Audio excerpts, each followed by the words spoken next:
మీరు కొత్తగా business start చేయాలనుకుంటున్నారా? మార్చ్ 16-17 హైటెక్స్ లో franchise India biggest ఫ్రో expo. Suman TV ప్రేక్షకులకి నమస్తే. ఒక వ్యక్తి చాలా కాంట్రవర్సీల మధ్యలో నలిగిపోతా ఉన్నాడబ్బా. అంటే ఇటు టీడీపీ నుంచి అటు జనసేన నుంచి వాళ్ళు ఎన్ని మాటలన్నా పాపం ఈయన మాత్రం సౌమ్యుడుగా. ఈరోజు నేను నాగరాజన్న ఇద్దరం కూడా సార్తో మాట్లాడడానికి కాకినాడకు వచ్చినాము. మల్లాడి కృష్ణారావు గారు ఎత్తులను చిత్తు చేసి మత్స్యకార సామాజిక వర్గ ఓట్లు మీరు రాబట్టుకోగలుగుతారా? ముఖ్యంగా ఆంధ్రాలో కుల రాజకీయాలు ఉంటాయి, ఇవి ఎక్కువ. 94లో చంద్రబాబు ఎప్పుడైతే ముఖ్యమంత్రి అయ్యాడో అక్కడి నుంచి కులాలు స్టార్ట్ అయింది. ద్వారంపూడి చంద్రశేఖర్ రెడ్డి గారి మీద గతం నుంచి ఒక కామెంట్ ఉంది. చౌక బియ్యాన్ని కావచ్చు, అక్రమ మార్గంలో బియ్యాన్ని విదేశాలకు ఎగుమతి చేస్తుంటారు. అంటే ఇప్పుడు పోర్టు ఎగుమతి చేసేది నిజంగా బియ్యం మీద ఉంటే మీరు అక్రమంగా తరలిస్తున్న బియ్యాన్ని సక్రమంగా పోర్టు ద్వారా తరలించాలని ఎగుమతి చేయాలనుకుంటున్నారా? అంటే నిజంగా పోర్టు అభివృద్ధి చేసి భారతదేశంలో బియ్యం ఎగుమతులను నంబర్ 1గా నిలబెట్టాలని ఒక లక్ష్యంతో చేస్తున్నారా? ఫస్ట్ పవన్ కళ్యాణ్ ఏదైతే మాట్లాడతాడో అదంతా కూడా చంద్రబాబు ఇచ్చే స్క్రిప్ట్. మీకు ఎవరు ఇచ్చారు ఇప్పుడు స్క్రిప్ట్? మీరు మినిస్టర్ అవ్వకపోయినా మినిస్టర్లనే మాత్రం మీరు కూర్చుంటారట, లేగమంటే లేస్తారట. మీరు రాజకీయాల్లో ఉండడానికి కారణం కూడా మీ వ్యాపారాలని కాపాడుకోవడానికే. ఈ గంజాయి కేంద్రంగా మారిపోయింది, హార్బర్కి ఎక్కువ వస్తుంది ఇతర దేశాల నుంచి. కొండబాబు లంచాలు తీసుకోవడం వల్ల వ్యవస్థ పాడయ్యి గంజాయి పెరిగిపోయిందని అంటారు. నిజంగా మీకు జాతకాలు పిచ్చిందంటారా? ఫాలో అవుతాను సార్. చూపించుకున్నారు ఈసారి మీ జాతకాన్ని చూపించు. నేను గెలుస్తున్నాను, జగన్ గారు కూడా గెలుస్తున్నారు. ఇద్దరే గెలుస్తారా? అన్న కెపాసిటీ ఏంటి అంటే ఇక్కడ నుంచి ఇప్పుడు సార్ ఫోన్ తీసిందంటే జగన్ గారికి డైరెక్ట్గా ఫోన్ కొట్టే ఏకైక వ్యక్తి ఎవరు పార్టీలో అంటే. మీ హయాంలో పూర్తి చేసిన వారధిని ముత్తా గోపాలకృష్ణ గారి పేరు ఎందుకు పెట్టారంటారు అసలుకి? ఈరోజు కాకినాడలో నేను అభివృద్ధి చేస్తున్నా, నేను ఆయన చూసి నేర్చుకున్నది. కాకినాడ అభ్యర్థిగా మళ్ళీ సిట్టింగ్ ఏమైనా ద్వారపూడికి ఇది ఫైనల్. మీరు గ్రౌండ్కి వెళ్ళి బ్యాట్ పట్టుకొని ఇంకా బ్యాటింగ్ ఆడడానికి సిద్ధంగా ఉన్నారు. కానీ బౌలింగ్ వేసి వాళ్ళు లేడు సార్. టీడీపీ అభ్యర్థి అయితే మీకు ప్రధాన ప్రత్యర్థి అవుతాడా? జనసేన పార్టీ నుంచి వచ్చే అభ్యర్థి అయితే మీకు ప్రధాన పోటీదారు అవుతారా? వద్దు, నేను పవన్ కళ్యాణ్ కావాలని కోరుకుంటున్నాను. ఈ రోజు కూడా ఎవరు వద్దు, పవన్ కళ్యాణ్ ముద్దు. పవన్ కళ్యాణ్ ముద్దు. మాకు ప్రతి విషయంలోని ఆయన మాకు తోడుగా ఉన్నారండి. ఆయన ఈ సామాజిక వర్గం కాబట్టి ఈయన పక్కన పెట్టండి, మన సామాజిక వర్గం పైకి తీసుకురండి, ఆ డిఫరెన్షియేషన్ డిస్క్రిమినేషన్ అని ఏ రోజు ఆయన చేయలేదు. మాలాంటి కుటుంబాలకి ఎన్నో వందల కుటుంబాలకి సహాయం చేశారు. మా వెంట ఆయన ఉన్నారండి, ఆయన వెంట మేము ఉంటాం సార్. ఆయన కాకినాడ సిటీ టాప్ అండి. ఆయన మా పిల్లలు కూడా చెప్పుకుంటారు ఆయన కానీ. మాకు బాగా సుపరిచితులండి ఆయన. నాకు హార్ట్ ప్రాబ్లం వచ్చినప్పుడు మా హస్బెండ్కి ఏజ్ హాస్పిటల్లో లివర్ ట్రాన్స్ప్లాంట్ చేయాలన్నారండి. Don't worry for D, come to me any time for C R for rights R for rescue.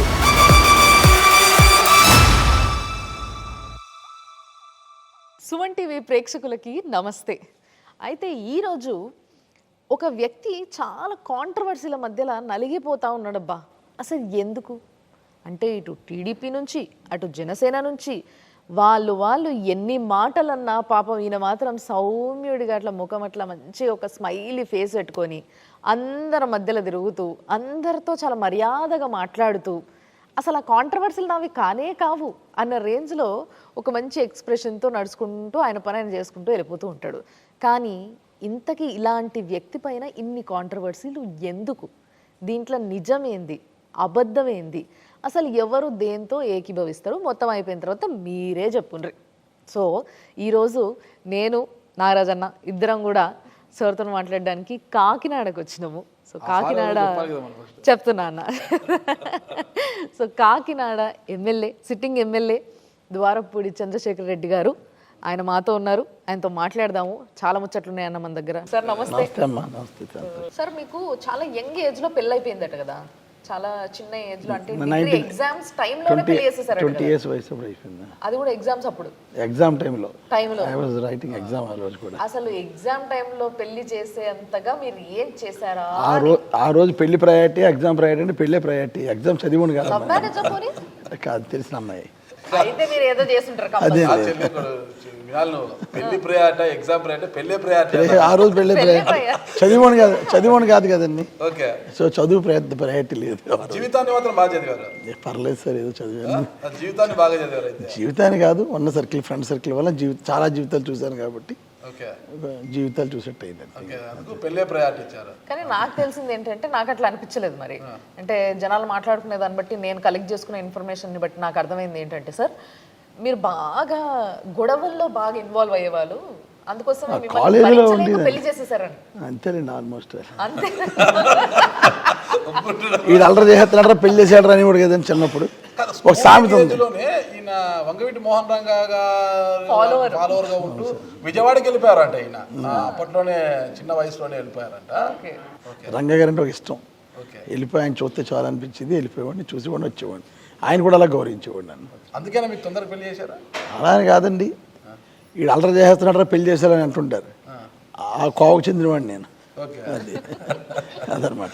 అల్లరి చేస్తున్నారు కానీ పెళ్లి చేశారు. బాగుందా వివాహ జీవితం? హ్యాపీ, చాలా హ్యాపీ, చాలా హ్యాపీ. ఇప్పటికీ హ్యాపీగా ఉంది. హ్యాపీగా పిల్లలు కూడా తొందరగా సెటిల్ అయిపోతారు. చిన్నప్పుడు పెళ్లి చేసుకున్నాం కదా, అదే అడ్వాంటేజ్.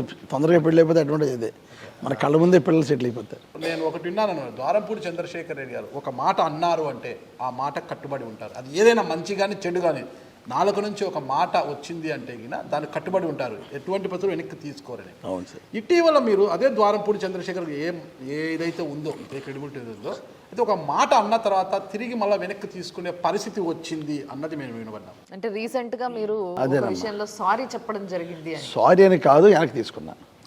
అది ఏంటంటే 16వ తారీఖున కళ్యాణం జరిగింది, వెంకటేశ్వర స్వామి కళ్యాణం.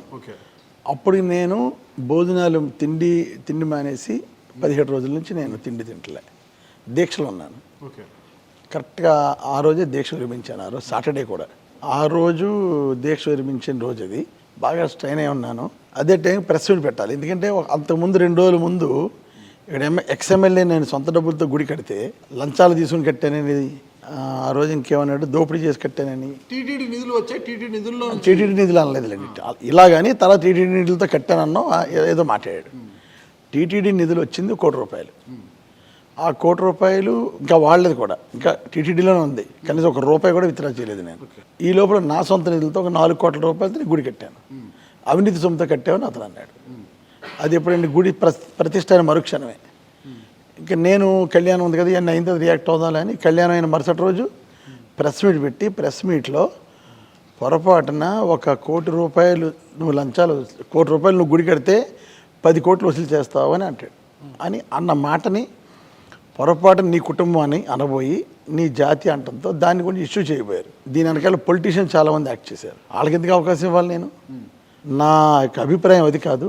కాకినాడ పట్టణంలో ఇప్పటివరకు పనిచేసిన ఎమ్మెల్యేలు ఎవరైనా చూసుకోండి, నేను పనిచేసిన విధంగా ఆ జాతి కోసం ఎవరు పనిచేయలేదని గర్వంగా చెప్పగలను. ఆ ప్రాంతాల్లో నాకు మెజార్టీ రాకపోయినా ఆ ప్రాంతాలు ఈ రోజు కూడా అభివృద్ధి చేశాను. గతంలో మీరు చూడ చెప్పాను, వెళ్ళి చూడండి సార్ కావాలితే అని. సో ఆ ప్రాంతాలన్నీ అభివృద్ధి చేయగలిగారు. పొరపాటు నా మాట రావడంతో వాళ్ళు పొలిటికల్ చేయబోయారు. కానీ కాకినాడలో ఉన్న మత్స్యకారులు అందరూ తెలుసు నేను ఏంటందుకు. కనుక అంతకన్నా ఇంకేం కాదు. ఎందుకు వచ్చింది అసలు? ఏమన్నా అదే బాగా స్ట్రైన్ అయి ఉన్నానండి ఆ రోజు. 16-17 రోజుల నుంచి నాకు తిండి లేదు. తిండి లేదంటే అసలు అంటే ఓన్లీ లిక్విడ్స్ అండి. Only liquid. దీక్షలో ఉన్నాను. ఆ 16 రోజులు కూడా దీక్షలో ఉన్నాను నేను. అంటే గుడి కట్టాం కదా, ప్రతిష్టలో ఉండాలి అని అనిపించింది. సో అందుకని ఉన్నానండి, ఆ యొక్క నీరసం వల్ల అనమాట.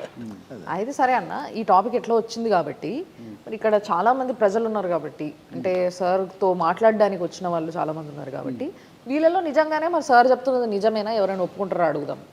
ఏమంటారు? మత్స్యకారులకి నిజంగానే సార్ అండగా జాతి అన్నప్పుడు మత్స్యకారుల ఎక్స్ఎమ్మెల్యే మత్స్యకార సామాజిక వర్గము, మత్స్యకార సామాజిక వర్గానికి సంబంధించి నిజంగా అంటే వాళ్ళ అభివృద్ధి కోసము ద్వారంపూడి గారు పాటుపడ్డారా? వాళ్ళ ప్రాంతాలను అభివృద్ధి చేశాను అంటున్నారు కదా, నిజంగా అభివృద్ధి జరిగిందా ఆ ప్రాంతాల్లో అన్నది ఒక్కసారి అడుగుదాం.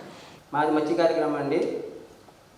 వనమాడి చంద్రబాబు గారు అంటే మా జాతికి సంబంధించిన ఆయన అండి. మమ్మల్ని ఏదైనా ఆదుకోవాల్సిన అవసరం కానీ ఏమైనా కానీ ఆయన మీద ఉండదు. కాకపోతే ఆయన మా గ్రామాన్ని దత్తతకు తీసుకొని కూడా మా గ్రామాన్ని మమ్మల్ని ఏనాడు పట్టించుకున్నది లేదండి.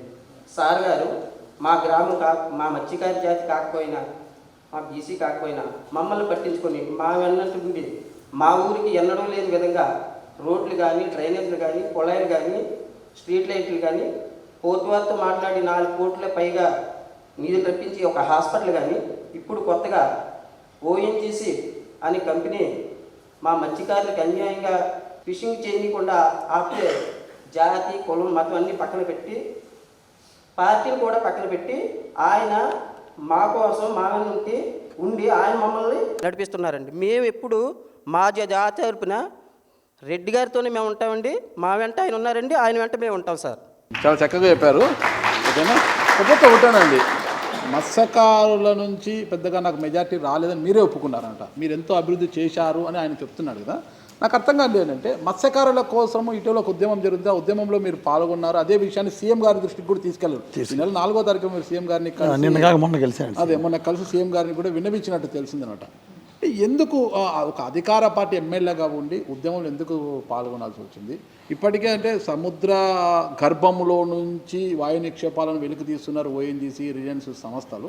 తద్వారా ఆ ప్రాంతాలంతా కూడా ఉపాధి కోల్పోతారు మత్స్యకారులు. ఫిషింగ్ అక్కడ ఉండదు కాబట్టి వేటకు వెళ్ళలేరు. ఆ వేటకు వెళ్ళిన చేపలు దొరకవు కాబట్టి వాటికి నష్టపరిహారం చెల్లించాలి, ఉపాధి కల్పించాలి. ఒక డిమాండ్ ముమ్మడివరం కావచ్చు, ఇక్కడ ఈ ప్రాంతాలంతా కూడా. 2009 నుంచి ఇప్పటి వరకు కూడా వాళ్ళకి నష్టపరిహారం చెల్లించాలని మీరు ఒక ఉద్యమంలో పాల్గొన్నారు, సీఎం దృష్టికి తీసుకెళ్లారు. ఇప్పుడే ఎన్నికల మూమెంట్లో ఇది ఎందుకు గుర్తుకొచ్చింది అంటే ఏమంటారు అసలు మీరు? ముమ్మిడివారం, యానం, ఇతర ప్రాంతాలకు వచ్చింది, అది వేరేది. ఆ కాంపిటీషన్ వేరు. ఓకే. 2009లో వాళ్ళ ఏరియా నుంచి ఈ పైప్ లైన్ వెళ్తుంది, కాలువల్లోంచి అని కానీ గోదావరిలో కానీ. ఆ వెళ్తున్న సమయంలో వీళ్ళకి వేటాడుకోవడం నిషేధం అప్పుడు. ఓకే. అందుకని నష్టపరిహారం సముద్రంలో పడిన కోటిపల్లి అంటే గోదావరి పక్కన ఉన్నటువంటి గ్రామాలకు కూడా ఆ నష్టపరిహారం ఇచ్చింది ఓఎన్జీసీ. ఇది వేరు. ఈరోజు ఏదైతే సిస్మిక్ సర్వే చేస్తున్నారో, అంటే ఎక్కడైతే గ్యాస్ నిక్షేపాలు ఉన్నాయో ఆ సర్వే చేసేలో భాగంగా మాకు ఫిషింగ్ డిపార్ట్మెంట్ వాళ్ళకి ఓఎన్జీసీ వాళ్ళు లెటర్ రాశారు. మేము ఇలా సర్వే మార్చి 1 స్టార్ట్ చేస్తున్నాం. ఎవరైతే ఫిషింగ్ ఆధారపడి ఉన్న గ్రామాలు ఉన్నాయో అందరినీ కూడా 500 స్క్వేర్ కిలోమీటర్స్, అంటే ఆల్మోస్ట్ ఇక్కడ నుంచి చెన్నై దగ్గర ఇటుపక్క భువనేశ్వర్ దాటే వరకు 500 స్క్వేర్ కిలోమీటర్స్లో మేము ఈ టెస్టింగ్ చేస్తాం.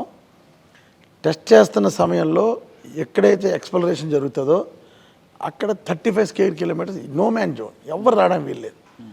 అంటే వాళ్ళు ఎక్కడ చేస్తారో తెలియదు, ఎప్పుడు చేస్తారో తెలియదు. ఆ చేసేటప్పుడు మట్టుకి ఈ 500 స్క్వేర్ కిలోమీటర్స్ ఒకటైతే మళ్ళీ లోపల భాగం 35 స్క్వేర్ కిలోమీటర్స్ ఎవరు వెళ్ళడానికి వీళ్ళు. అది మాకు నచ్చలేదు. ఎందుకంటే మేము వేట అన్నది కంటిన్యూ ప్రాసెస్, ఇది సముద్రంలోకి వెళ్ళి వేటాడుకునేదండి. సో అది మాకు నచ్చక, ఓకే మీరు చెప్పారు మేము వెళ్ళాం, మరి మా నష్టపరిహారం ఎవరు ఇస్తారు?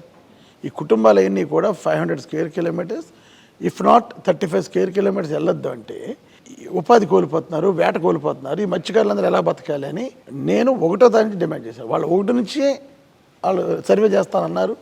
ఏదో టెక్నికల్ ప్రాబ్లం వచ్చినా సర్వేషిప్ ఇంకా రాలేదు. ఆ సర్వేషిప్ వస్తున్నప్పుడు 1వ తారీఖు నుంచి వాళ్ళు టైం ఇచ్చారు కాబట్టి 1వ తారీఖు నుంచి మేము ఎస్టిమేషన్ స్టార్ట్ చేసాం సార్. ఎలక్షన్కి దీనికి సంబంధమే లేదు. పొలిటికల్ చేయాలని నాకు అసలు 1% ఇంట్రెస్ట్ లేదు. నేను కూడా వాళ్ళకి మద్దతు తెలిపి ఆల్ పార్టీస్ రమ్మన్నాను. ఎవరైతే ఉన్నారో అందరు జనసేన వచ్చారు, మద్దతు తెలిపారు. సో ఆల్ వచ్చారు. లేదు వాళ్ళ దగ్గరికి మత్స్యకారులు ఎవరైతే టెంట్ వేసి ఎవరైతే అక్కడ దీక్ష చేస్తున్నారో జనసేన వాళ్ళు వచ్చారు, సిపిఎం వాళ్ళు మద్దతు తెలిపారు. తప్పకుండా వాళ్ళు చేసే ఏదైతే ఈ యొక్క ఉద్యమం ఉందో అది కరెక్ట్ అయిన ఉద్యమం, రియాలిటీ. అంటే సముద్రం మీద వెళ్ళొద్దని ఎప్పుడైతే అన్నారో మేము వెళ్ళాం, మీ సర్వేకి మేము సహకరిస్తాం, 6 నెలలతో 6 నెలలు, సంవత్సరం అయితే సంవత్సరం, మాకు నెలకి ఇంతని మాకు నష్టపరిహారం అని అడుగుతున్నారు సార్. మీరు చెప్తున్న దాని ప్రకారం ఆలోచిస్తే ఉద్యమంలో నిజాయితీ 100%. కానీ ఇక్కడ వస్తున్న డౌట్ ఏంటంటే సార్, ఇప్పుడు వరకు కూడా అంటే ముఖ్యంగా కాకినాడలో 40% కాపులు 40% మత్స్యకారులు ఉండడం వల్ల మీరు ఒక రెడ్డి అయి ఉండి, ముఖ్యంగా ఆంధ్రాలో ఈ ఏవైతే కుల రాజకీయాలు ఉంటాయి ఇవి ఎక్కువ. సో అంత ఎక్కువగా ఉన్న సమయంలో మీరు ఇలాంటివన్నీ చేస్తున్నప్పుడు డెఫినెట్గా జనరల్గా చూసే జనాలకు ఏమనిపిస్తుంది అంటే, అంతేగా మరి ఇప్పుడు ఆ ఓట్ల కోసమేగా ఈయన ఇదంతా చేస్తున్నది అన్న డౌట్ ప్రతి ఒక్కరికి వస్తుంది. సో అది కాదు అన్న క్లారిటీ మీరు ఇచ్చినప్పటికీ చెప్పండి, మరి మీరు చేసిన పనికి వాళ్ళ ఓట్లు మీకు పడతాయా? మీరే చెప్పండి, ఇప్పుడు జనసేన వాళ్ళు కూడా వచ్చి వాళ్ళు కూడా మద్దతు. ఈ పర్టికులర్ ఇష్యూలో ఓట్లు అనేది ప్రసక్తి రాకూడదు మేడం. రియల్గా వాళ్ళు కష్టపడుతున్నారు. వాళ్ళు నన్ను ఎమ్మెల్యేగా గెలిపించుకున్నారు. నేను ఎమ్మెల్యేగా గెలటం అనేది అదృష్టంగా భావిస్తాను. ఇది మా తల్లిదండ్రులు చేసుకున్న అదృష్టం వల్ల నేను ఎమ్మెల్యేని అయ్యాను కోరుకుంటే ప్రజల ఆశీస్సులు. ఓకే, ఉన్న 5 సంవత్సరాలు ఏ స్వార్థం లేకుండా వాళ్ళకి పని చేయాలన్నది నాకు ఇంట్రెస్ట్. ఇది వీళ్ళనే కాదు, నా దగ్గరికి ఎవరు వచ్చినా పని చేసేయడానికి ఇష్టపడతాను. ఎప్పుడు పాజిటివ్గానే ఉంటాను. పని అవ్వకపోతే వాళ్ళ దురదృష్టం, నేనైతే అటెంప్ట్ చేస్తాను. అలాగే వాళ్ళకున్న సమస్యని నా దృష్టికి 2 నెలలు తీసుకొస్తున్నారు వాళ్ళు పెద్దలు. చూద్దామని మొన్న 1వ తారీఖున దీక్ష మొదలు. రేపు ఈ అభిమానమో లేకపోతే మీరు చూస్తున్న ఈ కన్సర్న్ ఏదైతే ఉందో ఇది ఓట్ల రూపంగా మారకుండా పర్లేదంటారా? అయితే చెప్పలేమండి. నేను నా వల్ల ఓన్ చేసి నష్టపడదా వస్తుందని వాళ్ళు అనుకుంటే నాకు ఓట్లేస్తారు, నా వల్ల రాదనుకుంటే నాకు ఓట్లేరు. సీఎం గారు స్పందన ఎలా ఉంది? సీఎం గారు ఇమీడియట్గా సీఎం ధనంజయ గారు చెప్పారండి, కలెక్టర్ పిలిచి మీటింగ్ పెట్టమన్నారు. అక్కడ తేలకపోతే సీఎంఓలోనే మీటింగ్ పెట్టమన్నారు. ఓకే, ఆల్రెడీ పిలుపు వచ్చింది, ఈడీకి పిలుపు వచ్చిందండి. నేను చెప్పను, ఈడీకి ఆల్రెడీ ఇంటెలిజెన్స్ డీజీ గారు అందరు రమ్మని చెప్పారు. ఈడీ ఓఎన్జీసీ నాకు ఇన్ఫర్మేషన్ రేపు వెళ్తాడు ఆయన. చిన్న అనుమానం, మీరు వెంకటేశ్వర స్వామి ఆలయం సంబంధించి మీకు కొండబాబు జరిగిన ఈ కాన్వర్జేషన్లో కొండబాబు గారిని మీరు ఆ జాతి అన్నారు, మళ్ళీ వెనక్కి తీసుకున్నారు. అయితే మీ పార్టీకి అతి దగ్గరగా ఉంటున్న మల్లాడి కృష్ణారావు గారు మాత్రం మీకు వ్యతిరేకంగా మత్స్యకారులను రెచ్చగొట్టారు, మీకు వ్యతిరేకంగా ఉద్యమం చేయించే పరిస్థితి వచ్చారు అన్నది అంటారు. ఏంటి అసలు మీకు మల్లాడి కృష్ణారావు గారు మా పార్టీ దగ్గర లేడు సార్. అన్ని పార్టీలతో ఉంటాడు, అవకాశవాది. ఓకే, అన్ని పార్టీలతో ఉంటాడు అతను. ఓకే, అటు బీజేపీతో కలుస్తాడు, తెలుగుదేశంతో కలుస్తాడు, వైఎస్ఆర్ పార్టీ కళ్ళని ట్రై చేస్తాడు. అతను చాలా పెద్దోడని అనుకుంటాడు. మా దృష్టిలో అంత కాదు. అటువైపు ముమ్మడివరంలో పొన్నాడు సతీష్ గారిని ఓడించడానికి కంకణం కట్టుకున్నారు. ఇటువైపు కాకినాడలో ద్వారంపూడి గారిని కూడా ఇక్కడేమో నన్ను ఓడించేవాళ్ళు, రామచంద్రపురంలోనేమో వైఎస్ఆర్ పార్టీ గెలిపించేస్తారంటాడు, కాకినాడలోనేమో నన్ను ఓడించాలంటాడు, అక్కడ సతీష్ని ఓడించాలంటాడు. ఏ పార్టీ దాన్ని బట్టి అతనే పెద్ద లీడర్ అనుకుంటున్నాడా? మేమందరం గౌరవిస్తే లీడర్ అయ్యాడు, మేము గౌరవించడం మానేస్తాం. చూద్దాం రాబోయే రోజుల్లో. మల్లాడి కృష్ణారావు గారు ఎత్తులను చిత్తు చేసి మత్స్యకార సామాజిక వర్గ ఓట్లు మీరు రాబట్టుకోగలుగుతారా? తప్పకుండా సార్. అతను రాజకీయాలు ఎప్పుడు నుంచి నేను రాజకీయాల్లో ఉన్నాం. అతను కాలేజీ రాజకీయాల నుంచి నాకు తెలుసు, నేను కాలేజీ రాజకీయాల నుంచి అతనికి తెలుసు. నా ఎత్తులు ఎలా ఉంటాయో, నా పై ఎత్తులు ఎలా ఉంటాయో అతనికి తెలుసు, అతను ఏంటందో నాకు తెలుసు. మిగతా సామాజిక వర్గాల పరిస్థితి మనం ఎలా పెట్టుకున్న కాకినాడలో చెల్లి ముస్లిం సామాజిక వర్గం ఓట్లు మాత్రం ఎక్కువగా వైఎస్ఆర్ కాంగ్రెస్ పార్టీకి ఇక్కడ పోలవుతుంటాయి అంటుంటారు. అది వైఎస్ఆర్ కాంగ్రెస్ పార్టీ మీద అభిమానంతో పోలవుతా అనుకోవచ్చు, అలాగే ద్వారంపూడి గారి మీద ఏమైనా ముస్లింలకు ప్రత్యేకమైన అభిమానం ఉందా అంటే మీరేమంటారు? ముస్లిమ్స్ వరకు అయితే రాజశేఖర్ అంటే చాలా అభిమానం సార్ వాళ్ళకి. ఎందుకంటే 4% రిజర్వేషన్ ఇచ్చింది రాజశేఖర్ గారు వాళ్ళకి. అప్పటి నుంచి ఆ ఓట్లన్నీ కూడా రాజశేఖర్ గారి కుటుంబానికి పోలరైజ్ అయినాయి. లోకల్గా అయితే నేను కూడా వాళ్ళకి చాలా మద్దతుగా ఉంటాను. డెవలప్మెంట్ యాక్టివిటీస్లో నాకు తెలిసిన స్టేట్లో కూడా ఎవరు చేసి ఉంటారు. ముస్లిం కమ్యూనిటీకి వాళ్ళ షాదీఖానాలు కానీ, కబర్స్థాన్లు కానీ, అన్ని మసీదులు కానీ అన్ని అంత జరిగిందా? జరిగింది సార్. నేను 2 కొత్త మసీదులు కట్టించాను. 2 కొత్త మసీదులు. ఇక్కడ ఎవరైనా ముస్లిమ్స్ ఉన్నారా? మన రెడ్డి గారు చేసిన ద్వారంపూడి చేసిన ఎవరు చేయలేదు సార్ ఇప్పుడు దాకా మసీద్ అండి. ఫస్ట్ అండి కాకినాడ ఉన్నది కనీసం మీకు 32-40 మసీదులు ఉంటాయండి. ఆ ఒక్క హయాంలోనే ఆయన ఒక్కొక్క మసీద్కి ఒక్కొక్క జనరేటర్ ఇచ్చారు సార్. ఇప్పుడు కాదండి, ఒక 8 years ముందండి. ఆయన ఎమ్మెల్యే కాకుండానే ఇచ్చారండి. ఆయన ఎమ్మెల్యే అయిన తర్వాత ఆయన మసీద్కి చాలా డెవలప్ చేశారు సార్. మళ్ళీ కాకినాడ మన మసీదులు కంటే అండి. ఇప్పుడు ఉన్నది ఫస్ట్ విషయం అంటే నాది జ్యోతుల మార్కెట్ సార్. మాది జ్యోతుల మార్కెట్ 35 years నుంచి ఉన్నాం సార్. 35 సంవత్సరాల నుంచి. ఒక 5-6 సంవత్సరాలకు మాత్రం ప్లాట్ఫామ్ ఉన్నాం సార్. మాకు తీసుకొచ్చి మొత్తం ఇక్కడ పడేస్తారండి. ఆయా హయాంలో సతీష్ చంద్ర గారు ఉండేవారండి కలెక్టర్ గారు. అప్పటి నుంచి చాలా చాలా చాలా ఫైట్ చేస్తున్నాం సార్. రాజకీయాల్లో అందరూ వచ్చారు సార్, కానీ మాకు అందరూ హామీ ఇచ్చారు కానీ ఎవ్వరు కూడా పని చేయలేదు సార్ మాకు. ఈ హయాంలో ఆయన కూడా మన చంద్రశేఖర్ రెడ్డి గారు కూడా ఒకసారి అయ్యారండి. దాంట్లో కొన్ని చిక్కులు ముళ్ళు ఉన్నాయి సార్, అంత బేగ్ జరుగు. కానీ నేను ఇప్పుడే అన్నారు, తమనే అన్నారు ఆ మాట అండి. మీరు మాట అయితే మాట వెనక్కి తీసుకోరండి, కానీ ఆ మాట మీద ఆయన పట్టించుకున్నారండి. ఆ మాట పట్టించుకున్న ఇప్పుడు 33 షాపులు మాకు కట్టేసి ఓన్లీ ముస్లిమ్స్ కండి. దాంట్లో 28 మంది ముస్లిమ్సే ఉన్నామండి. దాంట్లో ఇప్పుడు మన జిల్లాలో లేదండి అక్కడ అంత పెద్ద మార్కెట్ అండి, ముస్లిం మార్కెట్ అండి. క్లాత్ మార్కెట్ సంబంధించింది ఎక్కడే లేదండి మన జిల్లా. తీరిపోయాయా? తీరిపోయా సార్. ఇంకా చేయాల్సింది ఆయన మేము చెప్పాలి సార్. ఆయన మనసులో మా ముస్లిం గురించి ప్రత్యేకంగా ఉంది సార్. ఈయన కానివ్వండి, మన సీఎం జగన్ గారి కానివ్వండి, వైఎస్ రాజశేఖర్ గారి కాబట్టి ముస్లిమ్స్ అంటే ఒక రకమైన అభిమానం సపరేట్ అండి. ఇది అది 4% రిజర్వేషన్ అక్కడి ముందు నుంచి తర్వాత వచ్చింది మాకండి. ఇది ఒక్క నిమిషం చెప్పండి సార్. మీరు వ్యక్తిగతంగా వైసీపీ అభిమానుల ద్వారంపూడి గారి అభిమానుల? ముందు కావాల్సిన మాకు వైసీపీ, దాని తర్వాత ద్వారంపూడి అండి. మాకు ఉన్నది కాకినాడ అండి. ముందు ఆయన కాకినాడ మాకండి. ఫస్ట్ వైఎస్ రాజశేఖర్, మాకు వైఎస్ రాజశేఖర్ నుంచి సార్ మాకు 4% చైర్పర్సన్ వచ్చిన కాడి నుంచి మాకు ఉందండి ఇది. ఆయన ద్వారంపూడి చంద్రశేఖర్ రెడ్డి చేస్తారు. ఆయన కాకినాడ సిటీ టాప్ అండి. ఆయన లీడర్ అంతా ఇప్పుడు కూడా అండి మాకు సంబంధించి కాదు సార్, మా పిల్లలు కూడా చెప్పుకుంటారు ఆయనకండి. మా సమస్య కాదు సార్. ఇక్కడ మేమేదో వ్యాపారం చేస్తున్నాం కాదు. మా దాంట్లోని మా జ్యోతుల మార్కెట్లో 500 కుటుంబాలు ఉన్నాయి సార్. 1-2 కాదండి, మేము 33 మంది ఉంది. మా దగ్గర పనిచేసి కూడా ముగ్గురేసి నలుగురేసి ఉన్నారు సార్. ద్వారంపూడి గారిని ముస్లిం సమాజ వర్గం వ్యక్తిగతంగా అభిమానిస్తుందా? బ్రహ్మాండంగా సార్, బ్రహ్మాండంగా అండి. మేము చెప్పాం సార్, మీరు అదే మాట అన్నారు సార్. స్ట్రైట్ గా ప్రశ్న చెప్పండి సార్. ద్వారంపూడి గారు స్వతంత్ర అభ్యర్థిగా పోటీ చేస్తారు, గ్యారెంటీ గెలుస్తారు. ఓకే, గ్యారెంటీ మే సపోర్ట్ ఇక్కడ ముస్లిం గారు గ్యారెంటీ గెలుస్తారు సార్. ఆ మాత్రం మాకు ఉందండి అభిమానం. ఆయన ముందు ఫస్ట్ నిలబడాలని ఆయన. ఒక ప్రశ్నతో అభిమానాన్ని ఆపలేమన్నట్టు. కాబోయే ఎమ్మెల్యే గారు అయినా నేను అనుకుంటున్నాను ఇక్కడ పవర్ స్టార్ పవన్ కళ్యాణ్ నిలబడితే ఎవరు వచ్చినా ఒక అవసరం లేదు సార్. మా రెడ్డి గారు మాకు వస్తే చాలండి, అంతే. అది గెలిపించేస్తాం మేము గెలిపించుకుంటాం సార్. మాకు ఉంది కదా సార్, ఆ ధైర్యం మాకు ఉంది సార్. మేము గెలిపించుకుంటాం, అంతే చాలు సార్. సార్ మీరే చెప్పండి, మామూలుగా ఇంతకు ముందు ఇటు టీడీపీ బీజేపీ పొత్తులో ఉండి మద్దతు జనసేన పలికినప్పుడే మీరు ఫట్ ఓడిపోయాను కదా. సో 3 పార్టీలు పొత్తు పెట్టుకొని మీ మీద దాడి చేస్తే, అంటే రాజకీయ దాడి చేస్తే 2014లో బీజేపీ టీడీపీ పొత్తు, జనసేన బయట నుంచి మద్దతు ఇచ్చింది. అప్పుడు ఓడిపోయారు. ఓకేనా, 19లో విడివిడిగా పోటీ చేశారు. ద్వారంపూడి గారు గెలిచారు. ఇప్పుడు మళ్ళా కలిసి వస్తున్నారు. ముగ్గురు కలిసి వస్తే చరిత్ర రిపీట్ అవుతుందా? హిస్టరీ రిపీట్ అవుతుందా? ఏ చరిత్ర అనేది చెప్పాలి సార్. అందులో చాలా క్లియర్ సార్. 2014లో మన రాష్ట్రం విడిపోయింది. ఓకే, మోడీ చాలా హవా. ఓకే, గుజరాత్ ముఖ్యమంత్రిగా ఉంటూ మోడీని పిఎం క్యాండిడేట్ ప్రమోట్ చేశారు బీజేపీ వాళ్ళు. చంద్రబాబు నాయుడు ఇడిపోయిన కొత్త రాష్ట్రానికి ఎక్స్పీరియన్స్ ముఖ్యమంత్రి ఉండాలి అని పబ్లిక్, అంటే ఒక సెక్షన్ ఆఫ్ పబ్లిక్ భావించారు. కాబట్టి అనుభవం ఉన్న ముఖ్యమంత్రి ఆ రోజు వరకు చంద్రబాబు నాయుడు కదా అని చంద్రబాబు నాయుడు కొంచెం మద్దతు తెలిపారు. అన్నింటికంటే ముఖ్యమైనది పవన్ కళ్యాణ్ని యువతంతా ఆకర్షించారు. ఎందుకంటే రాజశేఖర రెడ్డి గారు లేని కాంగ్రెస్ పార్టీకి చిరంజీవి గారు మద్దతు తెలిపారు. దాన్ని విభేదించి పవన్ కళ్యాణ్ బయటకు వచ్చాడు. ఆ రోజు పవన్ కళ్యాణ్ హీరో కింద చూశారు. కనుక ముగ్గురు కూడా మంచి అడ్వాంటేజ్ పొజిషన్లో ఉన్న పరిస్థితి ఆ రోజు. ఈరోజు మోడీ అంటారా, ఓకే, ఆయన అంత క్రేజ్ లేదు కానీ పర్వాలేదు. చంద్రబాబు 2014 గెలిచిన తర్వాత అప్పుడు ఇచ్చిన హామీలు ఏదీ నెరవేర్చలేదు. పవన్ కళ్యాణ్ ఆ రోజు బయట మద్దతు ఇచ్చాడు. 2019లో గవర్నమెంట్ ఒక వ్యతిరేక ఓటు చేర్చడానికని విడిగా పోటీ చేశాడు. రెండు వేషాలైనాయి. మూడో వేషం కలిసిపోతున్నారు, కలిసి పోటీ చేస్తారు. ఈరోజు పవన్ కళ్యాణ్ కానీ చంద్రబాబు నాయుడు కానీ ఎవ్వరూ నమ్మట్లేదు. కనుక 2014 ఎట్టుమైన రిపీట్ అవ్వదు. అది వాళ్ళ రిపీట్ అవుద్దేమని ఆస్తో ఉంటే అది వాళ్ళ భ్రమ. సరే, చంద్రబాబుని పవన్ కళ్యాణ్ని బీజేపీని ఎవరు నమ్మడం లేదంటున్నారు కదా, మీలో ఒక్కరైనా చెప్పండి, ద్వారంపూడి గారిని మీరు ఎందుకు నమ్ముతున్నారు, ఎందుకు నమ్మాలి అంటారు? మాకు ప్రతి విషయంలోని ఆయన మాకు తోడుగా ఉన్నారండి.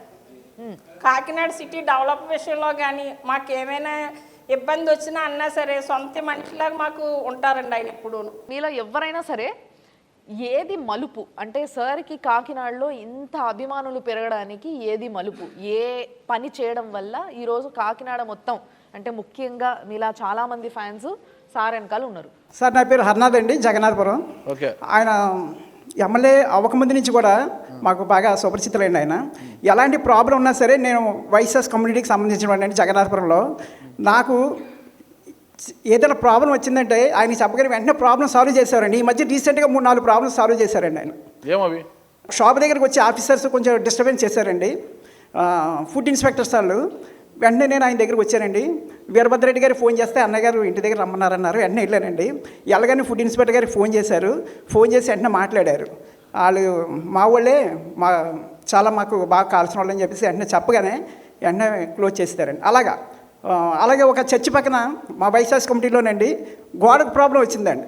అది ఎప్పటి నుంచో చాలా ఒక 15-20 సంవత్సరాల నుంచి ఉంది సార్. అది ఎవరు ప్రాబ్లం సాల్వ్ చేయలేకపోయారండి. ఆఖరికి ఎమ్మెల్యే గారి దగ్గరికి రాగానే ఆయన ప్రాబ్లం సాల్వ్ చేశారు. వాళ్ళు చాలా హ్యాపీగా ఫీల్ అయ్యారండి. ఇయే కదండి, ఇంకా 3-4 ప్రాబ్లమ్స్ తీసుకొచ్చానండి నేను. చాలా చాలా చాలా బాగా హెల్ప్ చేసి ఏ టైంలో ఉన్నా సరే మాకు చాలా హెల్ప్ చేస్తారండి. నేను ఎప్పటికప్పుడు సమస్యలు పరిష్కరిస్తారు కాబట్టి ఆయన నమ్ముతారు కంపల్సరీగానండి. అలాగే సార్, గత ప్రభుత్వం ఉన్నప్పుడు మీరు ఆ ఇంటి పక్కన ఇల్లు కట్టుకుంటే చాలా ఇబ్బంది పెట్టారు సార్ మమ్మల్ని. అప్పుడు ఆయన ఎమ్మెల్యేకి లేరండి. అయినా సరే ఆయన ఫోన్ చేసి ఇమీడియట్గా ఆ ఇల్లు కడుతుంటే టాటలోను ఈ గేట్ ఇలా పెట్టారు అలా పెట్టారు అని చెప్పేసి టాటాలు వేసుకొని తీసుకెళ్ళిపోయాను సామాన్లని పనిముట్లే. నేను వెంటనే సార్కి ఫోన్ నేను మాట్లాడలేదు, ఆయనకి ఆల్రెడీ ఫోన్ వచ్చిందని అప్పటికే ఇలాగ హర్నాథ్ దగ్గర ఇలాగని చెప్పేసి వెంటనే ఫోన్ చేసి వెనక్కి రప్పించారండి. పదవులో లేకున్నప్పుడే ఇలా చేస్తున్నాను, నాకు పదవులు వచ్చిన తర్వాత ఇంకా ఎంత బాగా చేస్తానని మనసులో అనుకునేవాడిని అండి. నేను ఆయన చాలా ఫేవరెట్ అండి. సార్ ఒకటి, బీజేపీ సెంట్రల్ గవర్నమెంట్గా ఉంటూ, అంటే బీజేపీ సెంట్రల్ గవర్నమెంట్లో అధికారంలో ఉండి కాకినాడ ఒక ఐడియల్ సిటీ, ఒక అన్నిటికీ ఎలిజిబుల్, అంటే ప్రతి ఒక్కరు జీవనాధారం హ్యాపీగా సాఫీగా సాగించడానికి ఒక మంచి అనుకూలమైన సిటీ కాకినాడ అని చెప్పి బిరుదీయంగా కూడా టీడీపీ హయాం తర్వాత మీరు చేసిన ఆరోపణ ఏంటి అని అంటే, ఏంది అలాంటి సిటీని కూడా మీరు అన్నారు ఏంటంటే ఆయన ఏం డెవలప్ చేయలేదు చంద్రబాబు గారు, రోడ్లు చాలా నీచంగా పడున్నాయి అట్లా అని చెప్పేసి అన్నారు మీరు. సో మీరన్నమాట అది. సో మరి ఇప్పుడు మీరు డెవలప్ చేసినట్టేనా నిజంగా ఏదైతే ఆ రోడ్లు గీడ్లు అవన్నీ బాగానే ఉన్నాయి అంటారా మరి? 100% అండి. ఎందుకంటే మాకు స్మార్ట్ సిటీగా అనౌన్స్ చేయడం జరిగింది. 1000 కోట్లు అంటే state government 500 crores, central government 500 crores funding. నేను ఎమ్మెల్యే సమయానికి 750 కోట్లు ఖర్చు పెట్టేయటం, టెండర్ పిలిచేయటం, డెవలప్మెంట్ అయిపోయినట్టు కూడా. అంటే ఎక్కడ ఉన్నాయో ఏంటో ఏమీ తెలియదు. కొన్ని ఎక్స్టెన్షన్ ఏరియాలో, అంటే అక్కడ జనాభా లేని ప్రాంతాల్లో ఇల్లులు కూడా రాలే, అటువంటి ప్రాంతాల్లో కూడా రోడ్లు వేసిన పరిస్థితి. అంటే అవసరం లేదు అక్కడ. నేను ఎమ్మెల్యే సమయం నాకు దగ్గర మిగిలింది 250 కోట్లు. ఆ 250 కోట్లో ఫస్ట్ ప్రయారిటీ స్లమ్స్కి ఇచ్చాను నేను. స్లమ్లో రోడ్లు వేయటం కానీ ఇతరత్ర, అంటే ఎక్కడైతే హైలీ థిక్లీ పాపులేటెడ్ ఉందో ఆ థిక్లీ పాపులేటెడ్ దగ్గర నేను డెవలప్మెంట్ చేసిన పరిస్థితి. ప్రజలకు అంతకన్నా ఇంకేం కావాలి? ఒక ఎగ్జాంపుల్ చెప్తానండి. మాకు సర్పవరం సెంటర్ నుంచి జగన్నాథపురం బాలయ్య విగ్రహం వరకు ఒక రోడ్డు వైండింగ్, మెయిన్ రోడ్డు మాకు కాకినాడ పట్టణ మెయిన్ రోడ్ అదే. ఆ రోడ్డు ఫస్ట్ టెండర్ వేసినప్పుడు 83 కోట్లు. ఎవరో టెండర్ వేసారో తెలుగుదేశం ప్రభుత్వంలో అయింది, కన్ఫర్మ్ చేశారు. మళ్ళీ మహానుభావుడు లోకేష్ ఎంటర్ అయ్యి అని అన్నారు ఆ రోజు. అది క్యాన్సిల్ చేసి మళ్ళీ రీటెండర్ పిలిచారు. 130 కోట్లకి వెళ్ళింది నా టెండర్. రాజకీయం ఉందన్న మాట కూడా నడుస్తుంది. ఆ టెండర్ 130 కోట్లకి వెళ్ళింది. క్రియేట్ చేసిందే మీరు, అంటే ఆ పురానికి క్రియేటరే మీరు. అలా కాదండి. అక్కడ ఇల్లులు కూడా అందరికి మీ బినాములు, మీకు తెలిసిన వాళ్ళు జగన్నాథపురం ఒక పేరు. జగన్నాథపురం అనేది ఇప్పుడున్న సిటీ కాదండి, అది ఓల్డ్ సిటీ. మాకు అది బ్రిటిషర్స్ కాలం నుంచి ఉన్న city Jagannathpur. Jagannathpur main road ఏరియాలో బ్రిటిషర్స్ కాలం నుంచి ఉంది. తర్వాత ఎన్ని ఎక్స్టెన్షన్ ఏరియాస్ అలా డెవలప్ అవుతూ వెళ్ళింది. సో జగన్నాథపురంలో నేను డెవలప్ అంటే నేనేదంటే మీ క్వశ్చన్ నాకు అర్థం లేదు.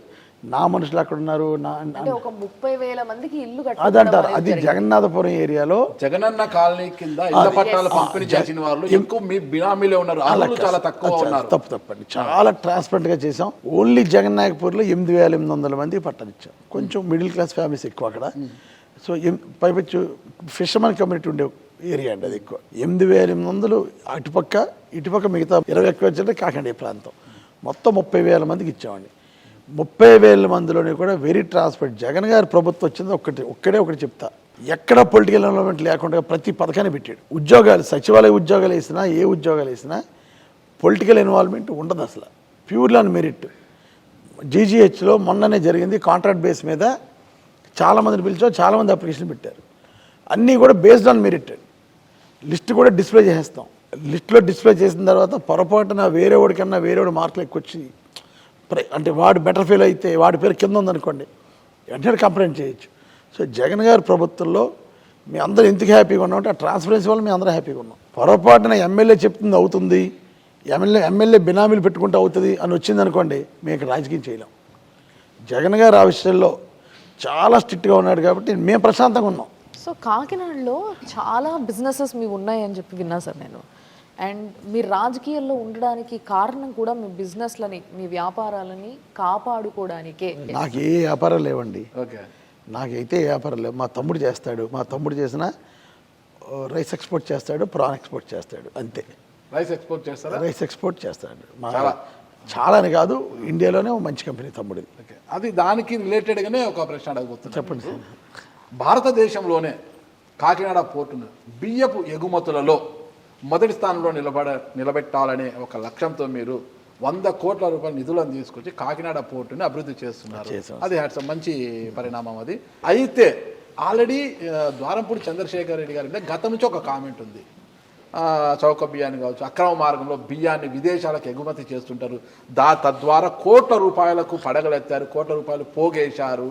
ఈ డీజిల్ విషయం అయితేనేమి, బియ్యం విషయంలో అయితే మీ మొదటి నుంచి మీ మీద ఉన్న కామెంట్ అది. పవన్ కళ్యాణ్ గారు కూడా దీన్ని కామెంట్ చేశారనమాట. అంటే ఇప్పుడు పోర్టు ఎగుమతి చేసేది నిజంగా బియ్యం మీద అంటే మీరు అక్రమంగా తరలిస్తున్న బియ్యాన్ని సక్రమంగా పోర్టు ద్వారా తరలించాలని ఎగుమతి చేయాలనుకుంటున్నారా, అంటే నిజంగా పోర్టు అభివృద్ధి చేసి భారతదేశంలో బియ్యం ఎగుమతులను నంబర్ 1గా నిలబెట్టాలని ఒక లక్ష్యంతో చేస్తున్నారా? సార్ ఇది పూర్తిగా ఫస్ట్ పవన్ కళ్యాణ్ ఏదైతే మాట్లాడతాడో అదంతా కూడా చంద్రబాబు ఇచ్చే స్క్రిప్ట్. అంతేనా? 100% మీకు స్క్రిప్ట్. చంద్రబాబు నాయుడు ఏదైతే మాట్లాడతాడో దాన్ని నేను చాలాసార్లు ఛాలెంజ్ చేశాను. నీ కులం వాళ్ళు, నీ కులం ఎవరైతే చౌదరీస్ ఉన్నారో నీ కులపు వాళ్ళు కూడా ఇక్కడ ఎక్స్పోర్ట్ చేస్తున్నారు. వాళ్ళ బాగా దగ్గర బంధుత్వం తెలుగుదేశం పార్టీలో ఉన్న కొందరు నాయకులకి గతంలో నేను పేర్లు చెప్పాను. తర్వాత వచ్చి నేను సార్ మా పేర్లు చెప్పకండి సార్, మా అమ్మాయిని వాళ్ళకి ఇచ్చుకున్నాను తెలుగుదేశం పార్టీ వాడికి, మా అమ్మాయి అక్కడ ఉంది కూడా బాగోదు సార్ అంటే పేర్లు చెప్పట్లేదు. కానీ గతంలో 2-3 ప్రెస్ మీట్లో ఎవరైతే ఆ చౌదరీస్ ఆయన ఎక్స్పోర్టర్ ఉంటాడో ఆయన చెప్పాను. ఆయన ఇండియాలో 4th లార్జెస్ట్ ఎక్స్పోర్టర్, మేము 8th, మా తమ్ముడు 8th ప్లేస్ అండి. ఒకవేళ మేము చేసామంటే అతను కూడా చేసినట్టే కదా. నువ్వు అతన్ని అడుగు, ఆయన మీ చౌదరీస్ ఆయనే, తెలుగుదేశం పార్టీలో కీలక నేత బంధువు. నువ్వు ఆయన అడిగి ఎక్స్పోర్ట్ ఇక్కడ నుంచి దొంగ రైస్ వెళ్తుందో లేదో ఆయన కనుక్కొని మాట్లాడు, లేకపోతే మర్యాద ఉండదని చెప్పాను చంద్రబాబు నాయుడు.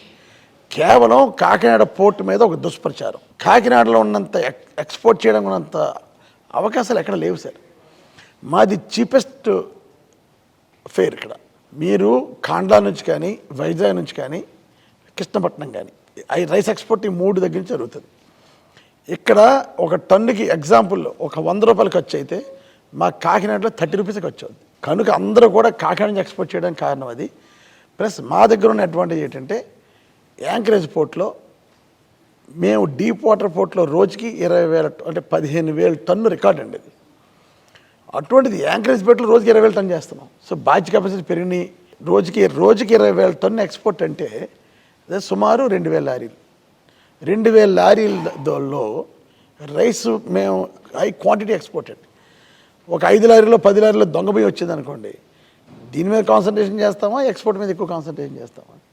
కనుక అది జస్ట్ ఏంటంటే తెలుగుదేశం ప్రభుత్వం ఇంత ఎక్స్పోర్ట్ లేదండి. తెలుగుదేశం ప్రభుత్వం ఎప్పుడు లేదు. జగన్మోహన్ రెడ్డి ప్రభుత్వం వచ్చిన తర్వాత ఇక్కడ అంత ఎక్స్పోర్ట్ జరిగితే కాకినాడ మీద బురద జల్లటం. అందుకే చెప్పాను, ఎప్పుడైతే చంద్రబాబు అలా వాగుతున్నాడో కాకినాడలో ఉన్న అన్ని పోర్ట్ రిలేటెడ్ కంపెనీస్ అంటే అసోసియేషన్లు, హెచ్ఎంఎస్ కానీ, అదే సిఎండ్ఎఫ్ కానీ, ఛాంబర్ కానీ, రైస్ ఎక్స్పోర్ట్ అసోసియేషన్ కానీ అందరూ ఏకదాటి ఖండించారు. నువ్వు కనుక మరలా మా కాకినాడ పోర్టు గురించి ఇలా మాట్లాడితే పోర్ట్ బంద్ చేసి మేము స్ట్రైక్ చేయవలసి వస్తుందని చెప్పారు. కాకినాడలో పోర్టు నాకు తెలిసి ఉండగా రాజశేఖర్ గారు చనిపోయినప్పుడే ఆగిపోయింది. స్వచ్ఛందంగా ఆపేశారు. బాధతో రాజశేఖర్ గారు చనిపోవడంతో బాధతో పోర్టు మొత్తం స్వచ్ఛందంగా ఆపేశారు. అలాగే మరలా స్వచ్ఛందంగా ఆపేయడానికి రెడీ అయ్యారండి అందరూ కూడా. మరి తెలుసుకుని మానేసాడు తెలియదు కానీ 14 సంవత్సరాలు ముఖ్యమంత్రి చేసినాడు కాకినాడ పట్టణంలోంచి దొంగ బియ్యాలతో తెలుసుకోలేడండి అతను నోట్లో వచ్చే ప్రతి మాట కరెక్ట్గా ఉండాలి. పవన్ కళ్యాణ్ గారు కూడా అదే ఆరోపించారు. స్క్రిప్ట్ లోకేష్ గారు ఆరోపణ. పవన్ కళ్యాణ్ ఈరోజు చెప్తున్నాను, బియ్యంలో ఏదైనా 4 రకాల బియ్యం పేరు చెప్పానండి. ఓకే, మీరు చెప్పండి. మాకు స్వర్ణ, మసూరి, IR64 ఎన్ని మాకు గిద్ద మసూరి ఉంటుంది సార్, ఉంటాయి సార్. అందులో బోండాలు ఉంటాయి అన్నీ మాకు అన్నీ మామూలు సార్. మా ఫీల్డ్ ఉన్నోళ్ళు మీరు కేరళ పంపించుకుంటాం, ఎక్స్పోర్ట్ అవుతుంటుంది, అన్నీ ఉన్నాయి సార్. సో 20,000 టన్నులు అంటే 20,000 టన్నులు is not a this thing, small thing. 2,000 లారీలు పోర్ట్ ఎంత యాక్టివిటీ ఉంటుంది అనుకుంటున్నారు? దాని మీద 10,000 మంది కార్మికులు బతుకుతారు. సో కనుక ఇవన్నీ ఎక్స్పోర్ట్ బాగా అవుతుందని జగన్మోహన్ రెడ్డి దృష్టి తీసుకెళ్తే 94 కోట్లు సెంట్రల్ గవర్నమెంట్, స్టేట్ గవర్నమెంట్ కలిపి 94 కోట్లు ఇచ్చిందండి. బ్రిటిషర్స్ టైంలో డెవలప్ చేసిన పోర్ట్ ఇది.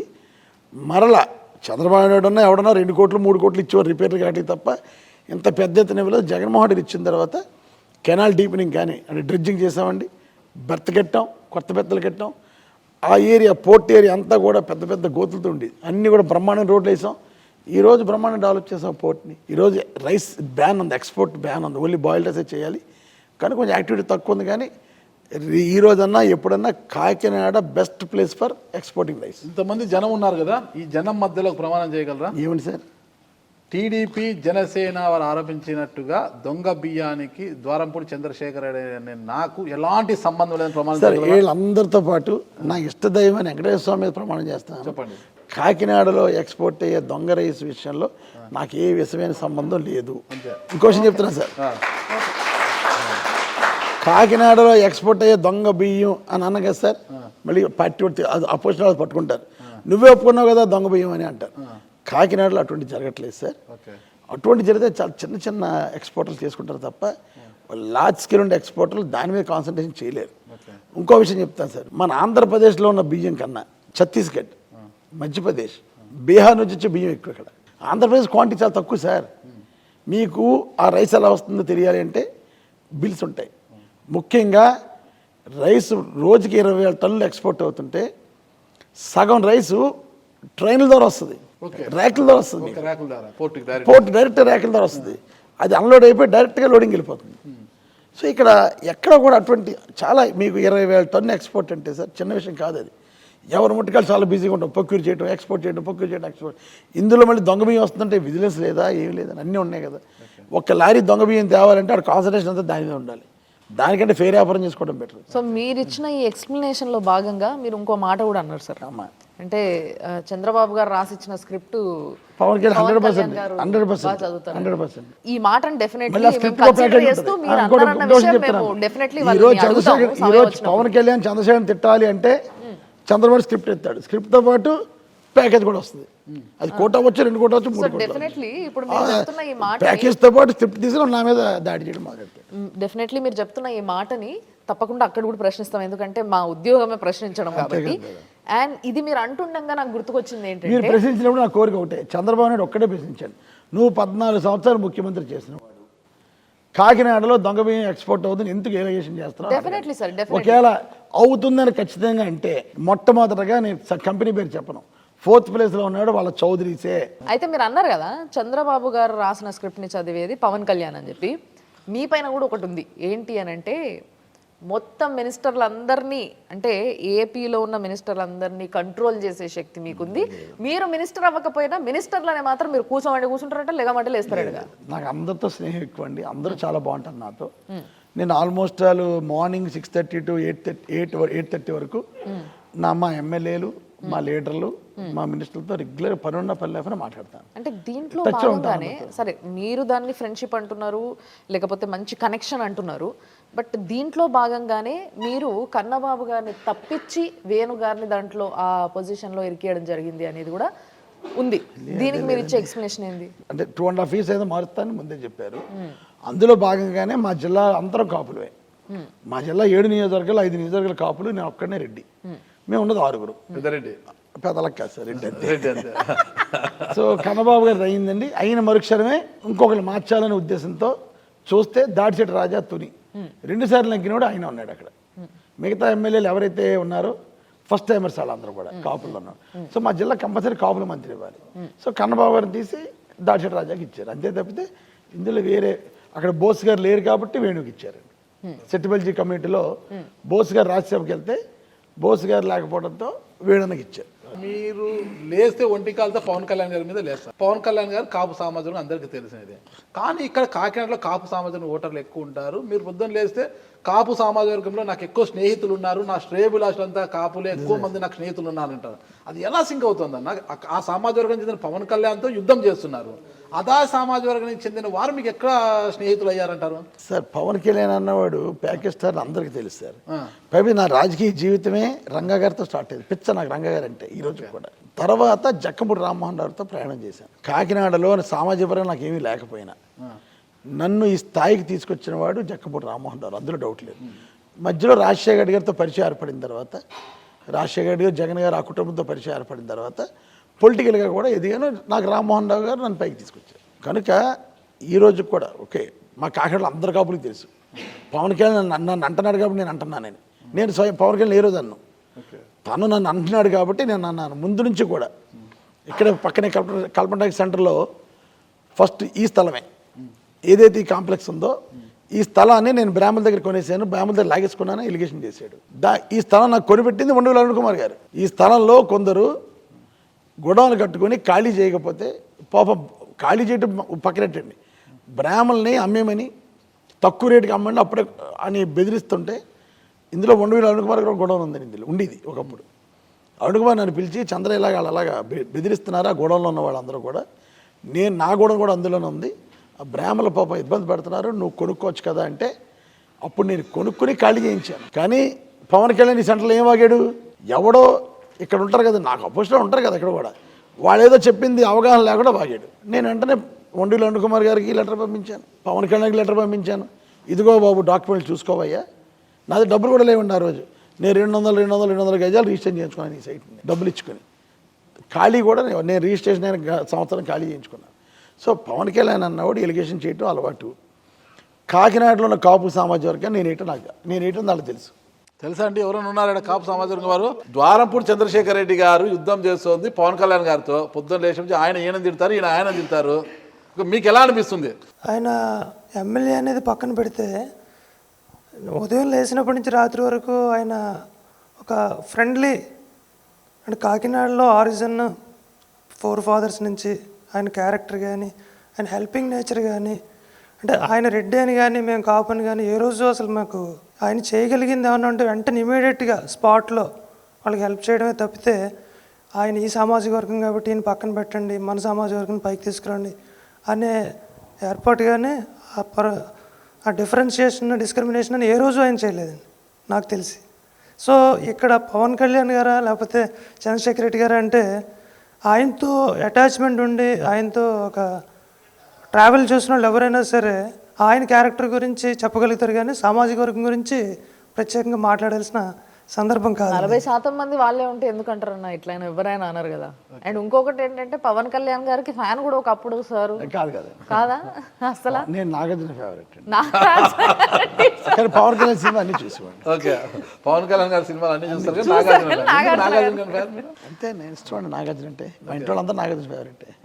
ఆయన పర్సనాలిటీ మా మనవాడు మటు అల్లు అర్జున్ ఫేవరెట్. నాగార్జున గారు పర్సనాలిటీ చాలాసార్లు కలిసి ఎట్లున్నారు పర్సనాలిటీ అయినా 60 దాటినా ఇంకా అదే 60 దాటినా యువకుడిలా ఉన్నాడు. 5 పదులు దాటినా మీరు ఎలా ఉన్నారు? మేము పాలిటిక్స్ లో మేము ఎప్పుడు స్ట్రెస్ లో ఉంటాం సార్. ఓకే, ఒత్తిడిలో ఉంటారు, వాళ్ళు ఎప్పుడు హ్యాపీగా ఉంటారు. కూల్గా ఇంత నింపాదిగా ఉంటారు కదా, అన్ని సమాజాలు ఆకట్టుకుంటున్నారు కదా, చిన్న కామెంట్స్ వస్తున్నాయి మీ మీద, ఈ గంజాయి కేంద్రంగా మారిపోయింది, హార్బర్కి ఎక్కువ వస్తుంది, ఇతర దేశాల నుంచి ఇతర కంట్రీ నుంచి ఇక్కడికి గంజాయి ఎక్కువ తెప్పిస్తున్నారు, దానికి మూలం మీరే అనేసి, ఇక్కడ దొంగ నోట్ల అక్రమ రవాణా ఎక్కువ జరుగుతుంది, దొంగ నోట్లు ఎక్కువ ముద్రిపిస్తున్నారు, దీనికంతా బాస్ ద్వారంపూడి చంద్రశేఖర్ రెడ్డిని అటు టీడీపీ జనసేన అందరూ కూడా మీ పైన తుపాకీ ఎక్కువ పెట్టి మరి కాలుస్తున్నారు కదా, నిజంగా మీరు డానా దానికి? సార్ ఇక్కడ 2 రకాలు చెప్తాను సార్. మేము ముందు నుంచి రాజశేఖర్ గారు చూసి పెరిగిన వాళ్ళం. అంటే మాటే ఒక మాట అన్నామంటే అది నిజమైతేనే మాట్లాడతాం. చంద్రబాబు నాయుడు అన్నవాడు లేనిది చెప్పి ఒక కుట్ర ఒక అబండాన్ని మీద వేసి 10 సార్లు 15 సార్లు చెప్పి దాన్ని నిజం చేసి మాట్లాడేలాగా మాట్లాడతాడు. ఈరోజు మీలాంటి వాళ్ళు కూడా ఇక్కడ నమ్మి గంజాయి ఉంది అంటే గంజాయి ఉంది సార్ కాకినట్టు లేదని అన్ను. గంజాయి రావడానికి ప్రధానమైన కారణం నాకున్న అవగాహన, నేను అబద్ధాలు ఆడడానికి కానీ కుట్ర పండునే తప్పంటే తప్పుని ఒప్పుకుంటాను. గంజాయి రావడానికి ప్రధానమైన కారణం ఏంటంటే 2014 2019 వరకు కొండబాబు అన్నవాడు ఇక్కడ ఎమ్మెల్యే. ఈ వాడు అనే పదం కామనా మీకు? మీ ఇద్దరు ఫ్రెండ్సే కదా బాబు? ఓకే ఓకే, మీ ఇద్దరు ఫ్రెండ్స్. అందరు పాలిటిక్స్లో రాకముందే మీ ఇద్దరు ఫ్రెండ్స్, కానీ ఇబ్బంది లేదు. కొండబాబు అన్నవాడు మాకు ఎమ్మెల్యే, ఎక్స్ ఎమ్మెల్యే. మాకు ఇక్కడ 40 కిలోమీటర్ల దూరం గంజాయి దొరుకుతుంది సార్, జస్ట్ 40 కిలోమీటర్ల దూరం పండుతుంది. ఇక్కడ పండే గంజాయే దేశం అంతా వెళ్తుంది. 2014లో కొండబాబు ఎమ్మెల్యే అయ్యే సమయానికి అతని ఇల్లు బ్యాంక్ వాళ్ళు ఆక్షన్ పెట్టారు, నోటీస్ అంటించారండి. Just 1 week before the election కూడా తమిళనాడు మెర్కంటైల్ బ్యాంక్ వాళ్ళు నోటీస్ అంటించారు, నువ్వు అప్పు కట్టట్లేదు కాబట్టి ఇల్లు ఆక్షన్ వేస్తానని. అతను ఇల్లు కట్టలేని పరిస్థితి, అప్పు కూడా కట్టలేని పరిస్థితి. తర్వాత వెళ్ళి ఎలక్షన్ వస్తున్నాయి అనేది బతిమాలనుకుంటే బ్యాంక్ వాళ్ళు ఆ నోటీస్ తీసేయడం జరిగింది. ఫ్రెండే కదా మీరు కట్టి ఇప్పించండి కదా. అతను పార్టీ వేరు కదా సార్. ఓకే, పార్టీ అయిపోయిన తర్వాత అప్పు కట్టేసాడు, తర్వాత మేళ కట్టుకున్నాడు, మంచి బ్రహ్మాండ ఫార్నకాలు కొనుక్కున్నాడు. ఎన్నటికి కారణం ఏంటంటే ఒక పోలీస్ స్టేషన్లో ఒక సిఐని పోస్టింగ్ ఇవ్వాలి అంటే సంవత్సరానికి 15 లక్షల రూపాయలు ఆ పోలీస్ దగ్గర లంచం. ఇది క్లియర్, ఊరంతా తెలుసు. పోలీసు వాడు ఏం చేస్తాడు, ఆ 15 లక్షలు వసూలు చేసుకోవడానికి గంజాయి వాళ్ళని గుట్కా వాళ్ళని అక్రమ మార్గాల్లో సంపాదించే వాళ్ళందరికీ పోలీసులు మామూలు తీసుకుని వాళ్ళు అలౌ చేయడం జరిగింది. ఇప్పుడు ఇది పోలీసులు అవమానించినట్లు కాదంటారు? 100% నేను పబ్లిక్లో చెప్తాను సార్. ఓకే, నా హయాంలో ఒక పోలీస్ ఇన్స్పెక్టర్ అవినీతి చేస్తాడని చెప్తే పిలిచి చెప్పాను, అవినీతి ఎక్కువైపోయింది.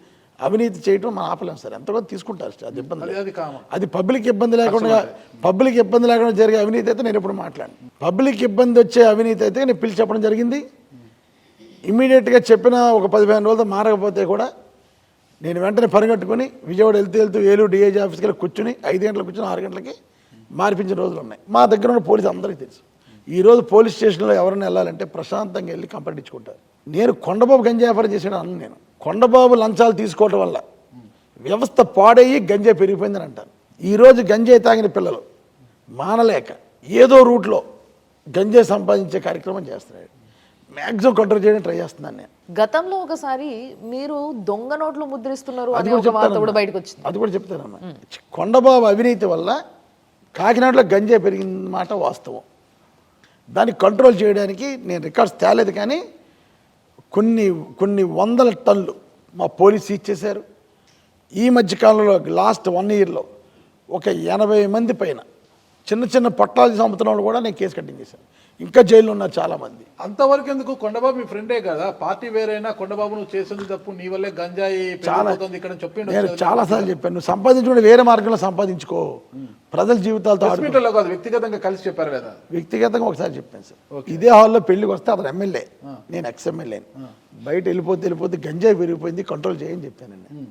ఎందుకంటే నాకు తెలిసిన స్నేహితుల పిల్లల్లో కూడా గంజాయి తాగుతున్నారు. సో గంజాయి కొండబాబుతే చమ్మేడని అన్నాం, అందులో అంటం వల్ల కరెక్ట్ కాదు, ఉండదున్నట్టు అంటాను నేను. అతను అవినీతి వల్లే కొండబాబు అంటే భయం ఉంది మీకు? గడిగుడ్డ అలా భయపడతాను. కొండబాబు నేను భయపడతాను సార్, నాకు భయం లేదు. ఉన్నది ఉన్నట్టుగా మాట్లాడాలి సార్. అది లేనిపోయిన ఆరోపణ అంతలా నేను చేయను. కానీ కొండబాబు అవినీతి వల్ల పెరిగింది. ఇండైరెక్ట్గా కొండబాబే కదా. పోలీస్ స్టేషన్లో డబ్బులు తీసుకున్నాం అంటే పోలీసులు ఏం చేస్తారు, నేను వచ్చిన తర్వాత కూడా గుట్కా అమ్మేవారండి. గుట్కా ఎవడైతే అమ్ముతున్నాడో అతను నా ఫ్రెండ్స్ని పట్టుకుని వాళ్ళు పట్టుకుని నెలకు 1,50,000 ఇస్తాను వచ్చాడు దగ్గరికి. అవతల పోని చెప్పి క్లోజ్ చేయించాను. అంటే ఇంకా అసలు చేయనివ్వట్లేదు. సో అలా ఉంటారు, ఏదో రూట్లో రావడానికి మళ్ళీ పాటు చేయడానికి కూడా చాలామంది తయారవుతారు. మనం ఎక్కడ కూడా ఇళ్ళు అవ్వకూడదు అంటుండే. అట్లా ఇంత వ్యాపార సామ్రాజ్యం ఉంది. సరే మీ తమ్ముడే వ్యాపారాలు చేస్తున్నారు, మీరు రాజకీయం చేస్తున్నారు అనుకుంటామండి. ఈ దొంగ నోట్ల ముద్రణ, చెల్లి అడిగినట్లుగా దొంగ నోట్ల ముద్రణ దీనికంతా అంటే దొంగ నోట్ల గురించి అయితే నాకు తెలియదమ్మా, టు బి ఆనెస్ట్. ఒక 20-25 years బ్యాక్ కాకినాడ చుట్టుపక్కల ప్రాంతాల్లో ఉండేదని అంటాం అనేవారు. నాకు తెలియదు సార్, మీకు సంబంధం లేదు. మాకు ఉండేవారు అంటే ఇప్పుడు దొంగ రోడ్లు లేవమ్మా ఇక్కడ. ఈ దొంగ రోడ్లు కూడా చాలా కష్టం, టెక్నాలజీ పెరిగిపోయింది కాబట్టి. గతంలో ఉండేదని అనేవారు తప్ప నేను ఎప్పుడు నాకు తెలుసుంటే ఏ రోజు నేను దొంగ రోడ్డు అయితే చూడలేదు కూడా నేను. అయితే మీరు ఇప్పుడు అన్నారు కదా గంజాయి విషయంలో వేరే పార్టీ వ్యక్తి, మీ ఫ్రెండ్ అయినప్పటికీ మీరు అన్నారు కదా మీ ఫ్రెండ్ కదా అని అన్న అడిగినప్పుడు లేదు వేరే పార్టీ వ్యక్తి కాబట్టి మనకు సంబంధం లేదు అన్నట్టు మాట్లాడారు. సో వేరే పార్టీ వ్యక్తి అయిన కొండబాబు గారికి అది ఏంటి అట్లా పెరిగిపోతుంది చూసుకో అని చెప్పినారు. మరి మీరే ఆలోచించండి, ఒక 5 సంవత్సరాల క్రితం జగన్ గారు చెప్పిన మాట, అసలు లిక్కర్ అనే మాట వినిపించకుండా మొత్తం రాష్ట్రం అంతా లిక్కర్ అనే మాట వినిపించకుండా ఆడవాళ్ళకి ఏ బాధ లేకుండా మగవాళ్ళు మొత్తం కంప్లీట్గా లిక్కర్ బంద్ చేసేలా నేను చేస్తా అంటే రాష్ట్రం అంతటా లిక్కర్ మాట వినిపించదు. కానీ అది పోయింది ఓకే అంటే పాత లిక్కర్ అని చెప్పడం మర్చిపోయారేమో మరి నాకు తెలియదు. కానీ పాత లిక్కర్ పోయి కొత్త లిక్కర్ బ్రాండ్స్ చాలా వచ్చినాయి. మరి ఈ విషయం పైన మీరు ఇచ్చే ఎక్స్ప్లెనేషన్. జగన్ గారు ఏమన్నారంటే విడతల వారీగా నేను మద్య నిషేధం చేస్తాను, ఎవరన్నా మద్యం తాగాలంటే షాక్ కొట్టాలి, సామాన్య మానవుడికి మద్యం ధరలు అందుబాటులో ఉండకుండా ఉండేలా చేస్తాను, రాను రాను తగ్గించుకుంటూ వెళ్తా అంటే షాపులు తగ్గించుకుంటూ వెళ్తాను అని చెప్పారు. 99% చేశానన్నారు కదండి. 99% హామీలు నా మేనిఫెస్టోలో చేశాను, పెట్టిన చేశాను, నెరవేర్చాను. ఆ ఒక్కటి నెరవేర్చలేదు కదా, ఆ ఒక్కటి ఇది. అది కూడా నేను చెప్పేది ఏంటంటే కరోనా వచ్చింది, ఇన్ని పథకాలు వెళ్ళాలి కనుక ఇవన్నీ రన్ అవ్వాలంటే లిక్కర్ అన్నది ఉండాలి. కానీ బట్ జగన్ గారు చెప్పిన ప్రకారం కాకినాడలో స్టార్టింగ్లో 85 షాపులండి, తర్వాత 60 షాపులు, ఈరోజు 35 షాపులు, ఈరోజు 30 షాపులు తగ్గించుకుంటూ వచ్చారు. ఆయన చేసే ప్రక్రియలో ఆయన ఇచ్చిన మాటలో భాగంగా తగ్గించుకుంటూ రావడం జరిగింది. మనం ఒక్క నిమిషం అమ్మా, మనం జగన్ గారు ఇచ్చే మేనిఫెస్టోలో ఒక్క పాయింట్ పట్టుకొని ఇలా అంటున్నాం కదా, చంద్రబాబు నాయుడు మేనిఫెస్టోయే లేదు అతనికి. జగన్ గారి మేనిఫెస్టో ఈ రోజు కూడా మా ఆఫీస్లో గోడ ఉంటుంది, ఈ రోజు కూడా మేము ప్రజలు పంచుతున్నాం. సో మీరు చెప్పిన దాని ప్రకారం సార్, మీరు చెప్పిన దాని ప్రకారం ఆ ఒకటి మిగిలింది, దాన్ని కూడా తగ్గిస్తూ వస్తున్నాం అన్నారు. రేట్లు పెంచుతూ వస్తున్నారు, ఓకే ఫైన్. కానీ దీంట్లోనే ఇంకొక అన్యాయం జరుగుతుంది ఏంటి అని అంటే, మీకు తెలుసో లేదో నాకు తెలియదు కానీ తెలంగాణ రాష్ట్రంలో ఇక్కడ నుంచి వచ్చి అక్కడ సెటిల్ అయిన వాళ్ళే చాలామంది ఇక్కడున్న బ్రాండ్స్ పైన కామెడీలు చేస్తూ ఉంటారు. బూమ్ బూమ్ బియర్ అని అందరికీ తెలుసు, అది నాకు తెలిసి నవ్వుకుంటున్నారు లోపల లోపల. సో బూమ్ బూమ్ బియర్ అని, ప్రిన్సిపల్ అని, ఇలాంటివి కొన్ని పేర్లతో, అంటే ఇదే కల్తీ మందుగా చీప్ లిక్కర్గా పనిచేస్తుంది ప్రజలపైన, తాగిన వాళ్ళపైన అనేది ఒక బూమ్ బూమ్ అన్నది నాకున్న అవగాహనలో, నేను మందు తాగిన బ్రాండ్లు కూడా తెలియదు. బూమ్ బూమ్ అన్నది గత ప్రభుత్వంలో కూడా ఉంది. ఆ ప్రెసిడెంట్ అన్నది గత ప్రభుత్వంలో కూడా ఉన్నది. అప్పుడు లేని బాధ ఇప్పుడు ఈ చంద్రబాబు నాయుడు ఏదైతే సోకాల్డ్ సర్కిల్ ఉందో, చంద్రబాబు జైల్లో పెడితే ఎవరంటే అల్లరి చేసింది? తెలంగాణలో చేశారు. అదే బ్యాచ్ ఈ రోజు ఇక్కడికి వచ్చి అక్కడ మాట్లాడుతుంది, అంతే తేడా. ఇక్కడ లేని వాళ్ళకి బాధ అక్కడ ఎందుకు? చంద్రబాబు నాయుడిని జైలు పెడితే ఎవరంటే అక్కడ చేసింది? సో తెలంగాణలో సెటిల్ అయిన ఆంధ్ర వాళ్ళందరికీ కూడా చంద్రబాబు నాయుడు గారు అంటే అభిమానం అంటారా? ఇంకోటి చెప్తున్నాను, తెలంగాణలో సెటిల్ అయిన చంద్రబాబు నాయుడు మనుషులు మాత్రమే, మిగతా వాళ్ళకి బాధ లేదు. చంద్రబాబు, నీ గతంలో కూడా చెప్పానండి నేను ప్రెస్ మీట్లో, ఎవరు అల్లరి చేస్తున్నారు? నీ కులవాళ్ళు తప్ప ఎవరు అల్లరి చేస్తున్నారు అక్కడ? ఎందుకు నీకు అంత బాధ? అంతే. నేను ఖచ్చితంగా ఈరోజు కూడా చెప్తున్నానండి, 94 వరకు నేను స్టూడెంట్ లీడర్గా ఉన్నాను కాకినాడలో. ఇక్కడ చాలామంది కూడా స్టూడెంట్ లీడర్గా ఉండేవారు. 94 వరకు చంద్రబాబు ముఖ్యమంత్రి అయ్యే వరకు కాకినాడలో మాకు స్టూడెంట్ లీడర్గా ఉన్నప్పుడు మాకు క్యాస్టులు లేవు. అన్ని క్యాస్టులు నిలబడేవాళ్ళు, ఎవరు నిలబడినా ప్యానల్, మా ప్యానల్ వేరు వేరే ఉండి మా ప్యానల్ అగ్గిది ఒకసారి ఓడిపోయింది. కులం వేరు చూసుకోలేదు. చంద్రశేఖర్ ప్యానల్ ఈడు మంచి వ్యక్తి అంటే ఓట్లు వేసేవారు. 94లో చంద్రబాబు ఎప్పుడైతే ముఖ్యమంత్రి అయ్యాడో అక్కడి నుంచి కులాలు స్టార్ట్ అయినాయి. ఫస్ట్ మాకు రంగరాయ మెడికల్ కాలేజీలో కులంతో ఎలక్షన్ స్టార్ట్ అయినాయి. అక్కడి నుంచి ఈ కుల వ్యవస్థ అంతా పెరిగిపోయింది. ఈరోజు కూడా దేవుణ్ణి అందరినీ ప్రార్థించేది ఒకటే, చంద్రబాబు నాయుడు అన్న కూడా ఉండకూడదు రాష్ట్రంలో. మళ్ళీ అన్ని కులాలు కలిసి తిరగాలి. ఈరోజు చౌదరీస్ కానీ, రెడ్లు కానీ, కాపులు కానీ, బీసీలు కానీ, ఎస్సీ ఎస్టీ అందరం కూడా కలిసి ఉండాలని నా కోరిక. మేము అలా ఉండేవాళ్ళు ఒకప్పుడు. ఈ 94 నుంచి ఒక్కసారి ఇక్కడ పెద్దలు చాలామంది ఉన్నారు, అందరూ కూడా ఒకసారి వెనక్కి వెళ్ళండి. 94 తర్వాత వచ్చిన ఈ కుల వ్యవస్థ చంద్రబాబు వల్ల వచ్చింది సార్. అతనికి ఉన్న ఏకైక స్కిల్ ఏంటంటే కులాలు ఎడగొట్టడం. మళ్ళీ కులాల్లో కూడా ఎస్సీలు ఉన్నారు, మళ్ళీ అందులో మాలామాది ఎడగొట్టుకుంటుంది అతనే. సో అన్ని చోట్ల ప్రాంతాలను ఎడగొడతాడు, కులాలు ఎడగొడతాడు, మతాలను ఎడగొడతాడు. అటువంటి దౌర్భాగ్యుడు చంద్రబాబు నాయుడు. అందరినీ కలిపే ప్రయత్నం మీరు చేస్తున్నారా? చంద్రబాబు లేకపోతే అటువంటి అందరం కలిసిపోతాం సార్. లేకపోతే అంటే ఎలా? ఓడిపోతే చాలు. ఈసారి చంద్రబాబు 100% ఓడిపోతాడు సార్. చంద్రబాబు నాయుడు ఈసారి ఓడిపోతే మరలా అతను రాజకీయాల్లో ఉండడు. అతను ప్రజలు కూడా యాక్సెప్ట్ చేయాలి. ఆల్మోస్ట్ ఆల్ డేలాకి వచ్చాడు అతను కూడా. కనుక అది నేను ఏంటంటే జగన్మోహన్ రెడ్డి పరిపాలన రావాలని ఒక ఎత్తు, చంద్రబాబు నాయుడు ఓడిపోవాలని కోరుకోవడం ప్రధానమైన కారణం. అన్ని కులాలు కలుస్తాయి, మళ్ళీ కలిసిపోవాలని నా కోరిక. లేకపోతే ఈరోజు ఆ కుల విడగొట్టడాలు చంద్రబాబుతో స్టార్ట్ అయింది సార్. సో అది ఒక అబద్ధాన్ని నిజం చేసే వ్యక్తి ఎవడంటే చంద్రబాబు నాయుడు. ఎన్నికలు వచ్చే ప్రతి 5 ఏళ్లకు ఒకసారి ఇతర పార్టీల్లో తీసుకుంటే రకరకాల నాయకుల పేర్లు వినిపిస్తుంటాయంట. కాకినాడ టౌన్ వరకు, కాకినాడ టౌన్ వైసీపీ వచ్చేసరికి కేవలం ద్వారపుడి గారి పేరే వినిపిస్తుంది. ఒక్కరు మీకు పోటీ ఉండరు. ఎందుకంటే పోటీ ఉండరా, పోటీ లేకుండా చేసుకున్నారా? అలానే కాదు సార్, అందరు కలిసి ఉంటారు నాతో. అందరినీ నిజంగా పార్టీలో ఉన్నారు లీడర్లు, లీడర్ అన్నాం. మా పార్టీలో కూడా మంచి లీడర్ ఉన్నారు. ఆ ఉన్న లీడర్ గుర్తించి వెంటనే వాళ్ళ పదవులు వేయించే కార్యక్రమం చేసాం. జగన్ గారు కూడా బాగా ఆదరించి వాళ్ళకు కూడా పదవులు వేశారు. వాళ్ళు కూడా హ్యాపీ. రాజకీయాల్లో ఉండి ఒక పదవి వస్తే హ్యాపీగా వస్తారు అందరూ. ఈ రాజకీయాల్లో పదవులు ఇప్పించింది కూడా ఎక్కువగా ఆ మహిళలకే. మీకు మీరు పదవులు ఇప్పించి ఇక్కడ పురుషులకు రాజకీయంగా పదవులు తగ్గించేసి పురుషులు ఎక్కడ ఎదిగితే మీకు భవిష్యత్తులో పోటీ అవుతారనే ఉద్దేశంతో పురుషులు అలా పక్కన పెట్టేసి మహిళోద్ధరణ చేపట్టారు.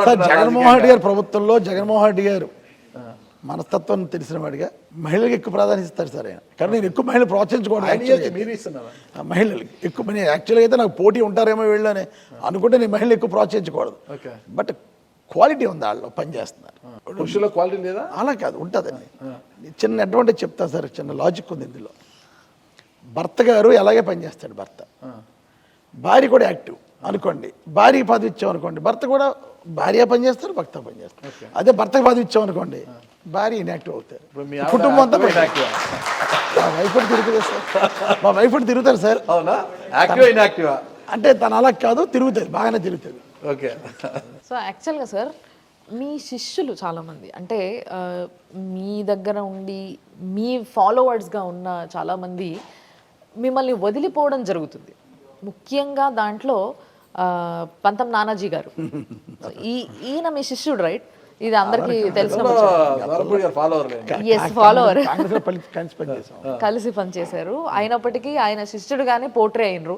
సో అలాంటి వ్యక్తి జనసేనకి వెళ్ళడం అసలు మీకు పడనే పడదు, అలాంటి పార్టీలోకి వెళ్ళడం అనేది ఏ విధంగా చూడొచ్చు అంటారు మరి ప్రజలు? ఆయన క్యాండిడేట్ రూరల్ క్యాండిడేట్ అయినా నానాజీ నా శిష్యుడు అని అన్న కానండి, వాళ్ళు కూడా రాజకీయంలో ఉన్న ఫ్యామిలీయే, కానీ కరెక్ట్ పర్సన్ కాదు. నోరిప్పితే అబద్ధం. ఈరోజు పవన్ కళ్యాణ్కి రాంగ్ ఫీడింగ్ ఇచ్చిన వాళ్ళు మొట్టమొదటి స్థానంలో ఎవడుంటాడంటే పంత నానాజీ ఉంటాడు. మీ దగ్గర ఉన్నప్పుడు మీకు కూడా రాంగ్ నా దగ్గర ఎప్పుడు లేడమ్మా. నేను అతను 2004 కలిసి పనిచేసామన్నారు కదా. 2009లో రాజశేఖర్ గారు చనిపోయిన తర్వాత మేము జగన్ గారితో వచ్చేసాం, వాళ్ళు కాంగ్రెస్లో ఉన్నారు. సో అక్కడి నుంచి మాకు స్ప్లిట్ వచ్చింది. తర్వాత అతను పవన్ కళ్యాణ్ పక్క చేరాడు. స్పాంటేనియస్గా అబద్ధం ఆడిది కాకినాడలో ఎవడన్నా అంటే పంత నానాజీ అని చెప్తా. స్పాంటేనియస్గా అడిగేళ్ళు అబద్ధం. పవన్ కళ్యాణ్ దగ్గర వెళ్తున్నప్పుడు అంటే అలా చెప్పాడు నాకు తెలియదు, కానీ అతనే పవన్ కళ్యాణ్ని రాంగ్ ఫీడింగ్ ఇచ్చాడు అతను.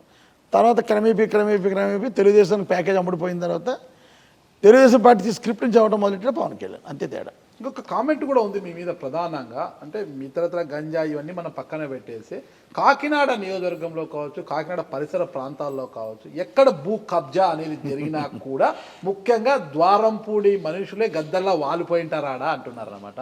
నిజంగా ఆ స్థాయిలో ప్రయత్నిస్తున్నారు భూ కబ్జాలు? సార్ ఇది నేను చెప్పాను సార్, ఒక అబద్ధాన్ని నిజం చేయడం మ్యాక్సిమం ప్రయత్నం చేస్తారన్న భాగాలు ఇదొకటి. ఇంతమంది ఉన్నారు కదా సార్, నేను ఎక్కడన్నా నేను కానీ నా మనుషులు కానీ ఒక్క గజమన్నా కబ్జా చేశాను అడగండి. దుమ్ములపేట అనే ఏరియాలో 8 ఎకరాల ల్యాండ్ ఉంది sir, government land. Kondababu MLA అప్పుడు అందరి దగ్గర డబ్బులు తీసుకుని పట్టాలు ఇచ్చాడు. పట్టాలు ఇస్తే నేను ఎమ్మెల్యే అయిన మరుక్షణమే ఆ పట్టాలని క్యాన్సిల్ చేసి ఎవరైతే నిజమైన లబ్ధిదారులు ఉంటారో అక్కడ ఎవరైతే నిజంగా ఇబ్బంది పడి ఉన్నారో ఆ 8 ఎకరాలని 50% బయట వాళ్ళే. అంటే బయట వాళ్ళు అంటే ఆ దుమ్ములపేట సంబంధం లేని వాళ్ళు, కాకినాడలో ఉన్నవాళ్ళు, వాళ్ళందరి దగ్గర 1 లక్ష 2 లక్షలు 3 లక్షలు తీసుకుని పట్టాలు ఇచ్చాడు. నేను కావాలని వచ్చి క్యాన్సిల్ చేయించాను. ఎందుకంటే ఎవరైతే లంచం ఇచ్చి పట్టాలు తీసుకున్నారో వాళ్ళందరూ కొండబాబు ఓడిపోయినా కూడా ఇంటికి కూర్చోవాలని నేను క్యాన్సిల్ చేసి దుమ్ములపేట వాస్తవులకే ఇచ్చాను. అది కబ్జా అంటే నేనేం చేయలేను. ఎలాగ కబ్జా అయిందంటే అది కొండబాబు మనుషులు తరివేసి అక్కడ దుమ్ములపేటలో ఉన్న వాళ్ళు నిజమైన బెనిఫిట్స్కి ఇచ్చాను. దాని కబ్జా అంటే నేనేం చేయగలనండి? నా వరకు నాకు అవసరం లేదు. ఒక్క సెంటు భూమి కూడా, ఒక్క గజం సెంటెందుకు ఒక గజం భూమి కూడా నేను కబ్జా చేయలేదు. నా మనుషులు కూడా కబ్జా చేయలేదు. పొరపాటు ఎవడన్నా వచ్చి ఇదిగో ఈ స్థలాన్ని మనిషి కబ్జా చేసాడు అంటే అది చెప్పిన కూడా రాసేస్తాను నేను. ఓకే, నాకు ఒకటి అర్థం కాలేదండి. వ్యాపారాలు చేయరు మీరు, భూ కబ్జాలు చేయరు, గంజాలతో సంబంధం లేదు, అక్రమ బియ్యంతో సంబంధం లేదు, దొంగ నోట్లు ముద్రించారు, కేవలం రాజకీయమే చేస్తారు. ఫుల్ టైం పొలిటీషియన్ అనుకుంటాం కాసేపు. మరి ఇంత లావిష్గా ఉంటారు, మీ ఖర్చులకు కావచ్చు, మీ క్యాడర్ని కాపాడుకోవడానికి కావచ్చు, డబ్బులు ఎక్కడి నుంచి వస్తాయంటారు?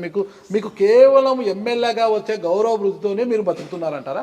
లేదండి, నాకు ఉన్నాయి ఆస్తులు ఏమంటలేదు. ఆస్తులు ఉంటే వ్యాపారాలు చేస్తేనే వస్తాయన్నమాట. ఆస్తులు ఉండగా ఓన్లీ ఈ కాంప్లెక్స్ సార్ ఇది, ఈ కాంప్లెక్స్ మీద నెలగా 30 లక్షలు వస్తుంది. 30 లక్షలు నెలకి ఒక కాంప్లెక్స్ 30 లక్షలు వస్తుంది. అలాగే నాకు రైస్ మిల్స్ ఉన్నాయి, గొడవ అవుతుంది. ఐటీ వాళ్ళ మళ్ళీ సమాధానం పర్లేదు సార్.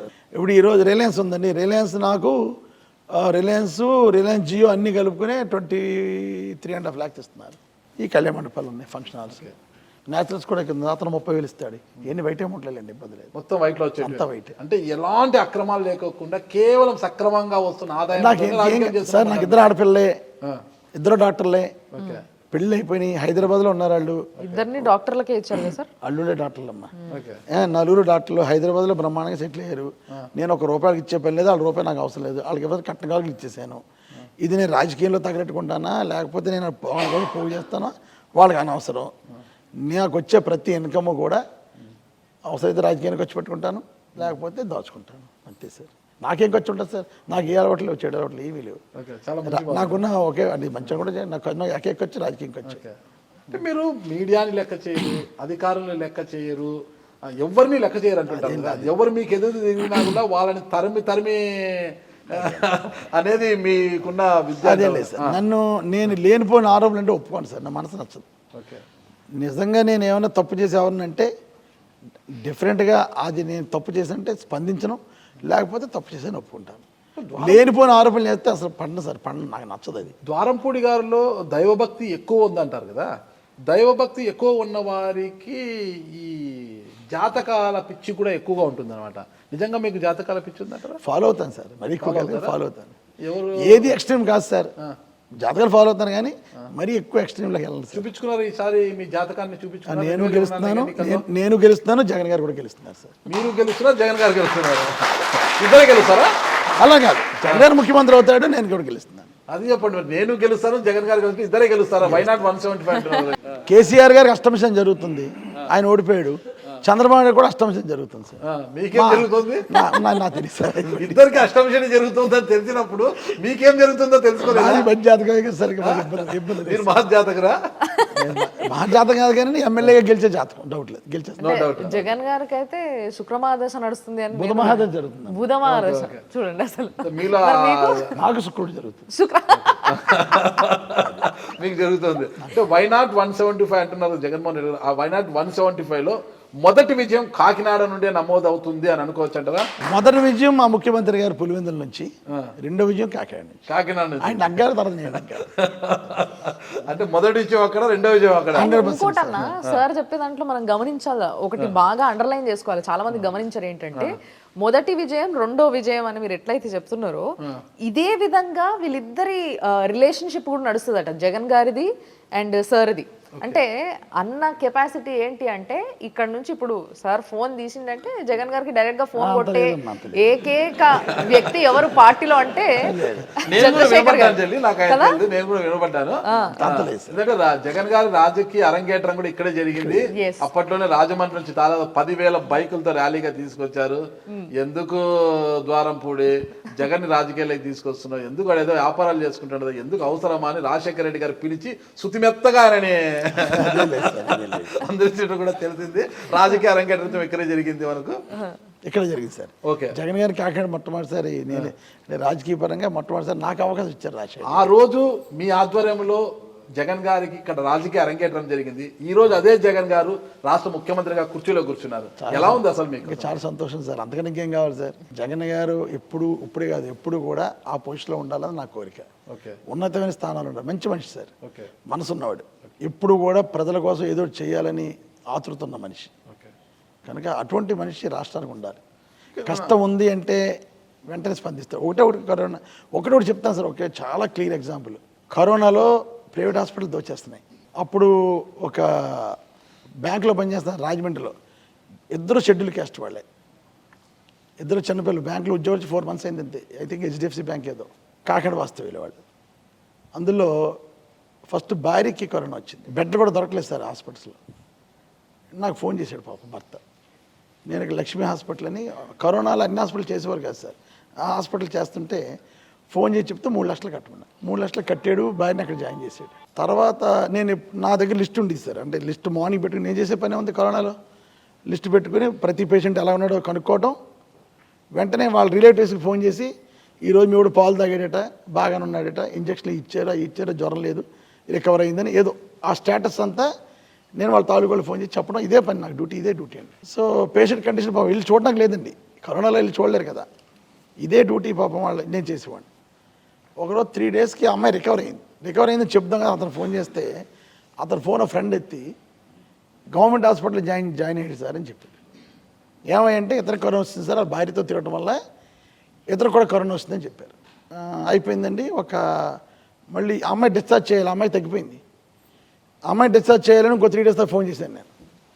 ఫోన్ చేస్తే ఫ్రెండ్ ఫోన్ ఎత్తి చనిపోయాడు సార్ అని చెప్పాడు. అయ్యో అని చాలా బాధేసింది ఆ రోజు.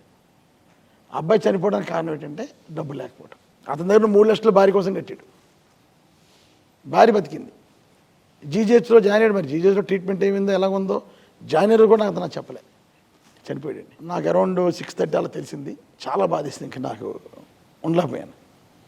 అంటే ముఖ్యమంత్రి ఫోన్ చేసి చెప్పడం చెప్పి, సార్ ఇలా జరిగింది సార్ అని, ప్రైవేట్ హాస్పిటల్ దోపిడీ ఎక్కువైపోయింది సార్, చనిపోతున్నారు సార్ దీనివల్ల. మరి నేను చెప్పానని ముఖ్యమంత్రి చేశారో లేకపోతే అప్పటికే ముఖ్యమంత్రి దృష్టి ఉందో నాకు తెలియదు, కానీ నేను ఈరోజు చెప్పాను సార్. నెక్స్ట్ డే ఆరోగ్యశ్రీలో పెట్టాడు ముఖ్యమంత్రి గారు, కరోనాను ఆరోగ్యశ్రీలో పెట్టాడు. అంటే దీన్ని బట్టి ముఖ్యమంత్రి మనసు ఎంత మంచిదో అర్థం చేసుకోండి. ఒక కష్టం ఉంది సార్ అని నేను ఫోన్ చేసి చెప్పాను. నేను చెప్పానని చేశారని నాకు తెలియదు, కానీ అప్పటికే ఆయన దృష్టిలో ఉందేమో నాకు తెలియదు సార్. నేను ఫోన్ చేసి ఇన్సిడెంట్ కూడా చెప్పాను, సార్ ఇలాగ అయింది సార్, బ్యాంక్ ఎంప్లాయీస్ కొత్తగా పెళ్లి చేసుకున్నారు, ఇంట్లో వాళ్ళు బయట పంపించారండి వాళ్ళని, పాపం వాళ్ళిద్దరు బతుకుతున్నారు, 3 నెలలు అయింది, ఎంతో హ్యాపీగా ఉందనుకున్న జీవితాలు, పాపం భర్త చనిపోయాడు. ఇలా జరిగింది సార్, ప్రైవేట్ హాస్పిటల్ దోపిడీ చేస్తున్నారని చెప్తే వెంటనే కరోనాని ఆరోగ్యశ్రీలో పెట్టడం చాలా స్ట్రిక్ట్గా ఇంప్లిమెంట్ చేసేయండి సీఎం గారు. ఏ హాస్పిటల్ ఉన్నా కూడా సడన్ చెకింగ్. కాకినాడలో కరోనా హాస్పిటల్ ఒక్కొక్క హాస్పిటల్కి ఐఏఎస్ ఆఫీసర్ని నోడల్ ఆఫీసర్గా వేశారండి. ఆర్డీఓ ర్యాంక్ వాళ్ళని ఇన్ఛార్జ్ అనమాట, ఒక హాస్పిటల్కి ఒక ఇన్ఛార్జ్. ఈ ఆఫీసర్ వెళ్ళిన సమయంలో కరోనా పేషెంట్ లిస్టులు చూసుకొని అక్కడ ఎవడన్నా ఆరోగ్యశ్రీ ఎలిజిబుల్ పేషెంట్ ఉండి వాడికి ప్రైవేట్ ట్రీట్మెంట్ చేస్తే హాస్పిటల్ని ఫైన్ వేయించాను నేను. అంటే ఫస్ట్ ఆరోగ్యశ్రీ ఉన్నవాడు వెళ్తాడు, ఆరోగ్యశ్రీలో ట్రీట్మెంట్ చేయాలి. అలాగా చేస్తే సార్ కాకినాడలో చాలా చాలా బాగా రికవర్ అయ్యాం మేము. ఖర్చు కూడా తక్కువైంది అందరికీ. కోవిడ్ విషయంలో ఎలాంటి అవినీతికి ఆస్కారం లేకోకుండా రెమ్డెసివిర్ ఇంజక్షన్లు అమ్ముకోవడం కావచ్చు, ఇతరత్ర బెడ్లు కావచ్చు, ఏదైనా మందుల విషయంలో ఎలాంటి అవినీతి అనేది లేకోకుండా మీ ఎమ్మెల్యే గారి నుండి స్వచ్ఛందంగానే అందరికీ కూడా వైద్యం అందింది అని చెప్పగలుగుతారు మీరు? కాకినాడలో బాలాత్రిపుర సుందరి దేవాలయం అంటే చాలా పెద్దదండి. విజయవాడ అమ్మవారి తర్వాత మన దేవాలయానికి మంచి పేరు ప్రఖ్యాతులు ఉన్నాయి, అమ్మవారి విశిష్టత కూడా. ఆ ఆలయంలో మా చిన్నమావయ్య గారు, మా మావయ్య గారు ప్రధాన అర్చకులుగా ఉంటారు. మా చిన్నమావయ్య గారు కరోనా టైంలో ఇబ్బంది పడ్డారు. కుటుంబం ఏమో చాలా పెద్దదండి, 15 మంది కుటుంబ సభ్యులు ఒక ఇంట్లో. ఆయనకి వారి అమ్మగారు 82 సంవత్సరాలు, అప్పటికి 83. ఆవిడ, వాడి భార్య, వారి రెండో అబ్బాయి, మొత్తం 4 కూడా కోవిడ్కి ఎఫెక్ట్ అయిపోయారు. ఎంత ఇబ్బంది అంటే ఇంకా గుడి పెద్దదైనా కుటుంబం పెద్దదైపోతే ఆర్థికంగా కొంచెం ఇబ్బంది. ఎంత ఆరోగ్యశ్రీ ఉన్నా కూడా పరిస్థితులు, అక్కడ ఉన్న ఇంజెక్షన్స్ కానీ మెడిసిన్స్ కానీ చాలా రకాలైన ఇబ్బందులు. ఇందాక చాలా సందర్భాల్లో మాట్లాడినప్పుడు ఎమ్మెల్యే గారి గురించి చెప్పాలంటే ఆయన వ్యక్తిగా ఎవరికి కూడా దగ్గరగా రారండి. ఎమ్మెల్యేగానే ఉంటారు, కానీ ఆయనకు ఉన్నటువంటి క్యాడర్ ఈ నియోజకవర్గంలో ఎవరైతే ఇబ్బందులు పడుతున్నారో వాళ్ళు తెలుసుకుని, అలాగే మా కుటుంబంలో ఉన్నటువంటి వ్యక్తులు ఇబ్బందుల్లో ఉన్నారని తెలుసుకుని ఆయనకి సమాచారం అందించి వీరికి ఏం చేస్తే న్యాయం జరుగుతుందో, వారికి ఉన్న పరిస్థితికి ట్రీట్మెంట్ ఏ రకంగా జరగాలో చెప్పి, ఈయన ఫోన్లో మాట్లాడిన డైరెక్ట్గా మాకు ఇప్పుడు మాట్లాడలేదు, వారికి సంబంధించిన కార్యకర్తలు కావచ్చు, పెద్ద వ్యక్తులు కావచ్చు, డైలీ మాతో మాట్లాడుతూ ట్రీట్మెంట్కి సంబంధించిన విషయంలో సుమారుగా 14 లక్షల రూపాయలు, ఈరోజు మీరు లక్ష్మీ హాస్పిటల్కి వెళ్తే బిల్లు ఉంటుందండి, చూసుకోవచ్చు. ఆ 14 లక్షల రూపాయలు ఈరోజు మా చిన్నమావి గారు కొంచెం భగవంతుడు తీసుకెళ్ళిపోయాడు, కానీ ఆ 83 ఏళ్ల వయసు ఆవిడ ఈరోజు 89 ఏళ్లతో ఆవిడ సజీవంగా ఉన్నారు. ఆవిడ భార్య ఉంది, వాళ్ళ అబ్బాయి, రెండో అబ్బాయి ఉన్నాడు, అందరూ కూడా క్షేమంగా ఉన్నారు. కానీ ఆ కుటుంబం 14 లక్షల రూపాయలు బిల్లు కట్టాలి అని ఆయన అక్కడ ఆపేటటువంటి పరిస్థితి ఉంటే, ఆయనకి సంబంధించినటువంటి వ్యక్తులు వచ్చి దీనికి రెస్పాన్సిబిలిటీ ఎమ్మెల్యే గారు తీసుకుంటున్నారు, మీరు ఇమీడియట్గా ఇక్కడ తదుపరి జరిగే కార్యక్రమాలు మీరు చేయండి అని చెప్పి ఆ రోజు మాట చెప్పడం వరకే కాదండి, ఈ రోజుకి వచ్చి మేము ₹1 కూడా పే చేయలేదు. ఇది వాస్తవం. ఎక్కడైనా సరే, ఏ సందర్భంలో ఈ నియోజకవర్గంలో ఎక్కడ ఇబ్బంది జరిగినా 108కి ఫోన్ చేస్తే ఎలా అయితే అంబులెన్స్ వస్తుందో, ఈయనకి సంబంధించినటువంటి వ్యక్తులు, కార్యకర్తలు కూడా అక్కడ ఉన్నటువంటి ప్రాబ్లమ్ని సాల్వ్ చేయడానికి ఆయన వరకు వెళ్ళాలి, వెళ్ళకపోతే అక్కడే సాల్వ్ చేసి అందరికీ కూడా సామాన్యులు ఏ వర్గమైనా సరే అందరికీ కూడా అందుబాటులో ఉండవంటే, ఎంతమంది నియోజకవర్గంలో ఎన్ని లక్షల మంది ఉన్నారు, రోజుకి ఎంతమందిని కలుస్తారండి? ఆయన ఏమీ ఎవరిని కలవక్కర్లేదండి. ఆయనకు ఉన్నటువంటి క్యాడర్లో ప్రతి వీధికి ఒక వ్యక్తి ఆ వీధిలో ఉన్నటువంటి సమస్యలను పరిష్కరించే దిశగానే ముందుకు వెళ్తారు. కరోనా సమయంలో ప్రత్యక్షంగా ఒక కుటుంబానికి 14 లక్షల రూపాయలు మాకు ఆయన సొంత డబ్బులు ఖర్చు పెట్టారు అని అంటే, ఇంకా ఎన్ని కుటుంబాలకి ఎన్ని లక్షల కోట్ల రూపాయలు ఖర్చు అయింది, ఆయన సొంత డబ్బులు ఎంత చెప్పుకున్నారు, ఇంకా వాళ్ళకి ఇంకా ఎంత బాకీలు ఉన్నారు, వాళ్ళని ఏమి 4 మాటలు చెప్పి చేసుకోగలిగారు అనేది ఆయన స్వచ్ఛందంగా కరోనాకి సంబంధించినటువంటి విషయంలో మాలాంటి కుటుంబాలకి ఎన్నో వందల కుటుంబాలకి సహాయం చేశారు. Okay, thank you. ఎందుకంటే ఒక మనిషికి వైద్య ఆయన చెప్పిన తర్వాత నాకు గుర్తు, చాలామంది అండి ఫస్ట్ వైద్యానికి బెడ్ దొరకటమే అదృష్టం. బెడ్ ఇచ్చిన తర్వాత డబ్బులు, ఇంకా చాలామంది అప్పుడు డబ్బులు కూడా ఉండి కాదు పాపం, ఆరోగ్యశ్రీ రాకముందండి ఇది. అంటే ఫస్ట్ ఫేజ్లోనే నాకు 2 కోట్ల పైనకి వచ్చే ఉంటుంది. అంటే నేను ఎప్పుడు చెప్పుకోలే, ఎటువంటి పబ్లిసిటీ చేసుకున్నాం అనుకోండి రాజకీయంగా వాడుకుంటాను అంటారు, కానీ ఎప్పుడు చేయలేదు. హ్యుమానిటేరియన్ గ్రౌండ్లో ఇందాక చెప్పాను కదా, ఎమ్మెల్యేగా గెలటం ఉంది అదృష్టం అని. అదృష్టంలో భాగంగా ₹2 కోట్లకు వచ్చేది పెద్ద ఇబ్బంది ఏం కాదు. ఎవరైనా ఒక 4 లక్షలు అయింది బిల్లు, 5 లక్షలు అయింది బిల్లు అని అన్నారు అనుకోండి, నీకు తోచింది కట్టబోయని, మిగతాది నేను అంటే హాస్పిటల్ కూడా మొత్తం ఒక 5 లక్షల బిల్లు అయింది అనుకోండి, ఒక 2 లక్షల హాస్పిటల్లో కట్టేసి వెళ్ళిపోయామనేవాడిని. ఆ 3 లక్షలని మళ్ళీ నేను డిస్కౌంట్ తీసుకుని నేను 1,50,000 2 లక్షలు నేను కట్టేవాడిని. అలా చాలామంది పాపం ఆ టైంలో ఇబ్బంది పడుతున్నారని. కరోనా వచ్చిన తర్వాత నేను ఎక్కడ హాస్పిటల్ కట్టలేదు, ఏ హాస్పిటల్ డబ్బులు కట్టలేదని. కరోనా వచ్చిన తర్వాత ఏ హాస్పిటల్ అన్నా అదర్ దాన్ ఆరోగ్యశ్రీ పేషెంట్ అంటే ఆరోగ్యశ్రీ పేషెంట్ని జాయిన్ చేసి ప్రైవేట్ ట్రీట్మెంట్ చేస్తున్న హాస్పిటల్కి అన్నీ కూడా ఒకే ఒక్క రోజు కలెక్టర్లో మేము అందరం మీటింగ్ వేసుకుని ఆరోగ్యశ్రీ అంటే అనకూడదు కానీ హాస్పిటల్స్ అన్నీ కూడా చాలా మనకు చాలా తెలిసిన అందరూ నాకు తెలిసిన డాక్టర్లే. ఇబ్బంది వస్తుంది కదా అంటే టైంలో ఒకసారి కలెక్టర్ గారు మేము అందరం మీటింగ్ వేసుకుని ఆరోగ్యశ్రీ ఉన్నా కూడా ఆరోగ్యశ్రీ ట్రీట్మెంట్ చేయని డాక్టర్లు హాస్పిటల్స్ ఏమైనా ఉంటే బెడ్కి ఇంత ఇయ్యాలి ఫైన్ అనుకోండి. ఒక బెడ్ అంటే సపోజ్ ఒక హాస్పిటల్లో 25 బెడ్లు ఆరోగ్యశ్రీ చేయాలండి, మిగతా 75 బెడ్స్ అతని ఇష్టం. ఆ 25 బెడ్లలోనే ఆరోగ్యశ్రీ పేషెంట్లు లేకుండా అంటే ఆరోగ్యశ్రీ ఎలిజిబిలిటీ ఉన్న పేషెంట్లు లేకుండా వేరే బెడ్లో ఉన్నవాడు ఆరోగ్యశ్రీ ఉందనుకోండి, అతను ఎందుకు ఇక్కడ ట్రీట్మెంట్ చేయట్లేదు? ఇక్కడ బెడ్ ఖాళీ ఉంది కదా, ఇక్కడ బెడ్ ఆరోగ్యశ్రీ బెడ్ ఖాళీగా ఉన్నప్పుడు నువ్వు ప్రైవేట్ ట్రీట్మెంట్ ఎందుకు చేస్తున్నావు? అలా ఖాళీగా ఉంటే బెడ్కి ఇంత ఫైన్ పెట్టాం. బెడ్కి ఇంత ఫైన్ పెడితే ఒక రోజు 4 కోట్లు వసూలైందని ఒకే రోజు ఫైన్లే. అప్పుడు హాస్పిటల్స్ లైన్లో పడ్డాయి. ఆరోగ్యశ్రీ ఉండి కరోనా పేషెంట్ డిశ్చార్జ్ అయితే హాస్పిటల్స్ వాళ్ళు మాకు ఫోన్ చేసేవారు, సార్ సాయంత్రం ఒక పేషెంట్ డిశ్చార్జ్ అవుతున్నాడు, ఒకవేళ ఎవరైనా కరోనా వచ్చిందంటే అతను ఆరోగ్యశ్రీ ఎలిజిబుల్ అయితే నా దగ్గర పంపండి సార్ అని చెప్పేవారు. అంటే ఆ సిస్టమ్ తీసుకొచ్చాడు ఆరోగ్య ఇక్కడ ఒక ప్రశ్న సార్, అంటే ఒక మంచి మనసున్న వ్యక్తిని నాయకుడిగా తీసుకురావాలన్న ఆలోచన దగ్గర నుంచి మొదలు పెడితే ఒక గొప్ప క్యాడర్ని, అంటే ఇందాక స్వామి గారు చెప్పినట్టుగా 108 ఎంత ఫాస్ట్గా వస్తుందో అంత ఫాస్ట్గా వచ్చే క్యాడర్ని తయారు చేసుకోవడము మీ వంతు అయినప్పుడు, అండ్ హాస్పిటల్స్ని కరెక్ట్ టైంలో ఎప్పుడైతే ప్రజలకి అవసరం ఉందో అలాంటి సమయంలో వాటిని ఒక గాడిన పెట్టిన వ్యక్తిగా మీకు ఇంత గొప్ప పేరున్నప్పుడు, మీరు రాజకీయంగా మీ పార్టీని మిమ్మల్ని కాపాడుకోవడానికి ఎదురుగా ఒక వ్యక్తిని దెబ్బతీసే ప్రయత్నం చేస్తారు అనే ఒక మాట వినిపిస్తుంది. దాంట్లో భాగంగానే పవన్ కళ్యాణ్ గారిని దెబ్బతీయడానికే మీరు పార్టీలోకి పద్మనాభం గారిని, లేకపోతే పిఠాపురం నుంచి ఇండిపెండెంట్గా నుంచున్న 2014లో వర్మ గారిని కానీ వీళ్ళందరినీ కూడా పార్టీలకు తీసుకొచ్చే ప్రయత్నం చేస్తున్నారు బాగా. దాంట్లో ఫస్ట్ ముందున్నది పేరు మీదే, అంటే వాళ్ళు రావాలన్న ఇష్టం మీదే. ముద్ర పద్మనాభం పెద్ద ఆయన, మా నాన్నగారు ఫ్రెండ్ అయినా ఆయన చాలా గౌరవం, మాట్లాడతాను, రెగ్యులర్గా మాట్లాడతాను పద్మనాభం గారితో. వర్మ గారితో కూడా వర్మ గారు నా వచ్చి ఫ్రెండ్ మాట్లాడతాను. ఆల్మోస్ట్ ఆల్ అండి, అంటే కొండబాబుతో తప్ప తెలుగుదేశం పార్టీ వాళ్ళు అందరితో నాతో టచ్లో ఉంటారు, అందరూ ఫ్రెండ్సే.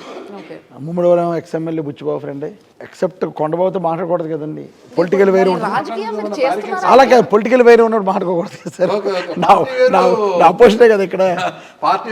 మిగతా అందరూ మాట్లాడతారు సార్, అందరూ తెలుగుదేశం పార్టీ వాళ్ళు అందరూ నాతో మాట్లాడతారు. ఇంత గ్యాప్ ఉంది కదా, ఇక్కడ ఒక ప్రశ్న అడుగుతున్నానండి. పార్టీ వేరు అన్నారు కదా, ఇక్కడ కొండాయిపాలెం వంతెన ఉంది ఇక్కడ, అది కాకినాడ ప్రజల యొక్క చిరకాల కోరిక, అది కళ, అది నెరవేరాలి.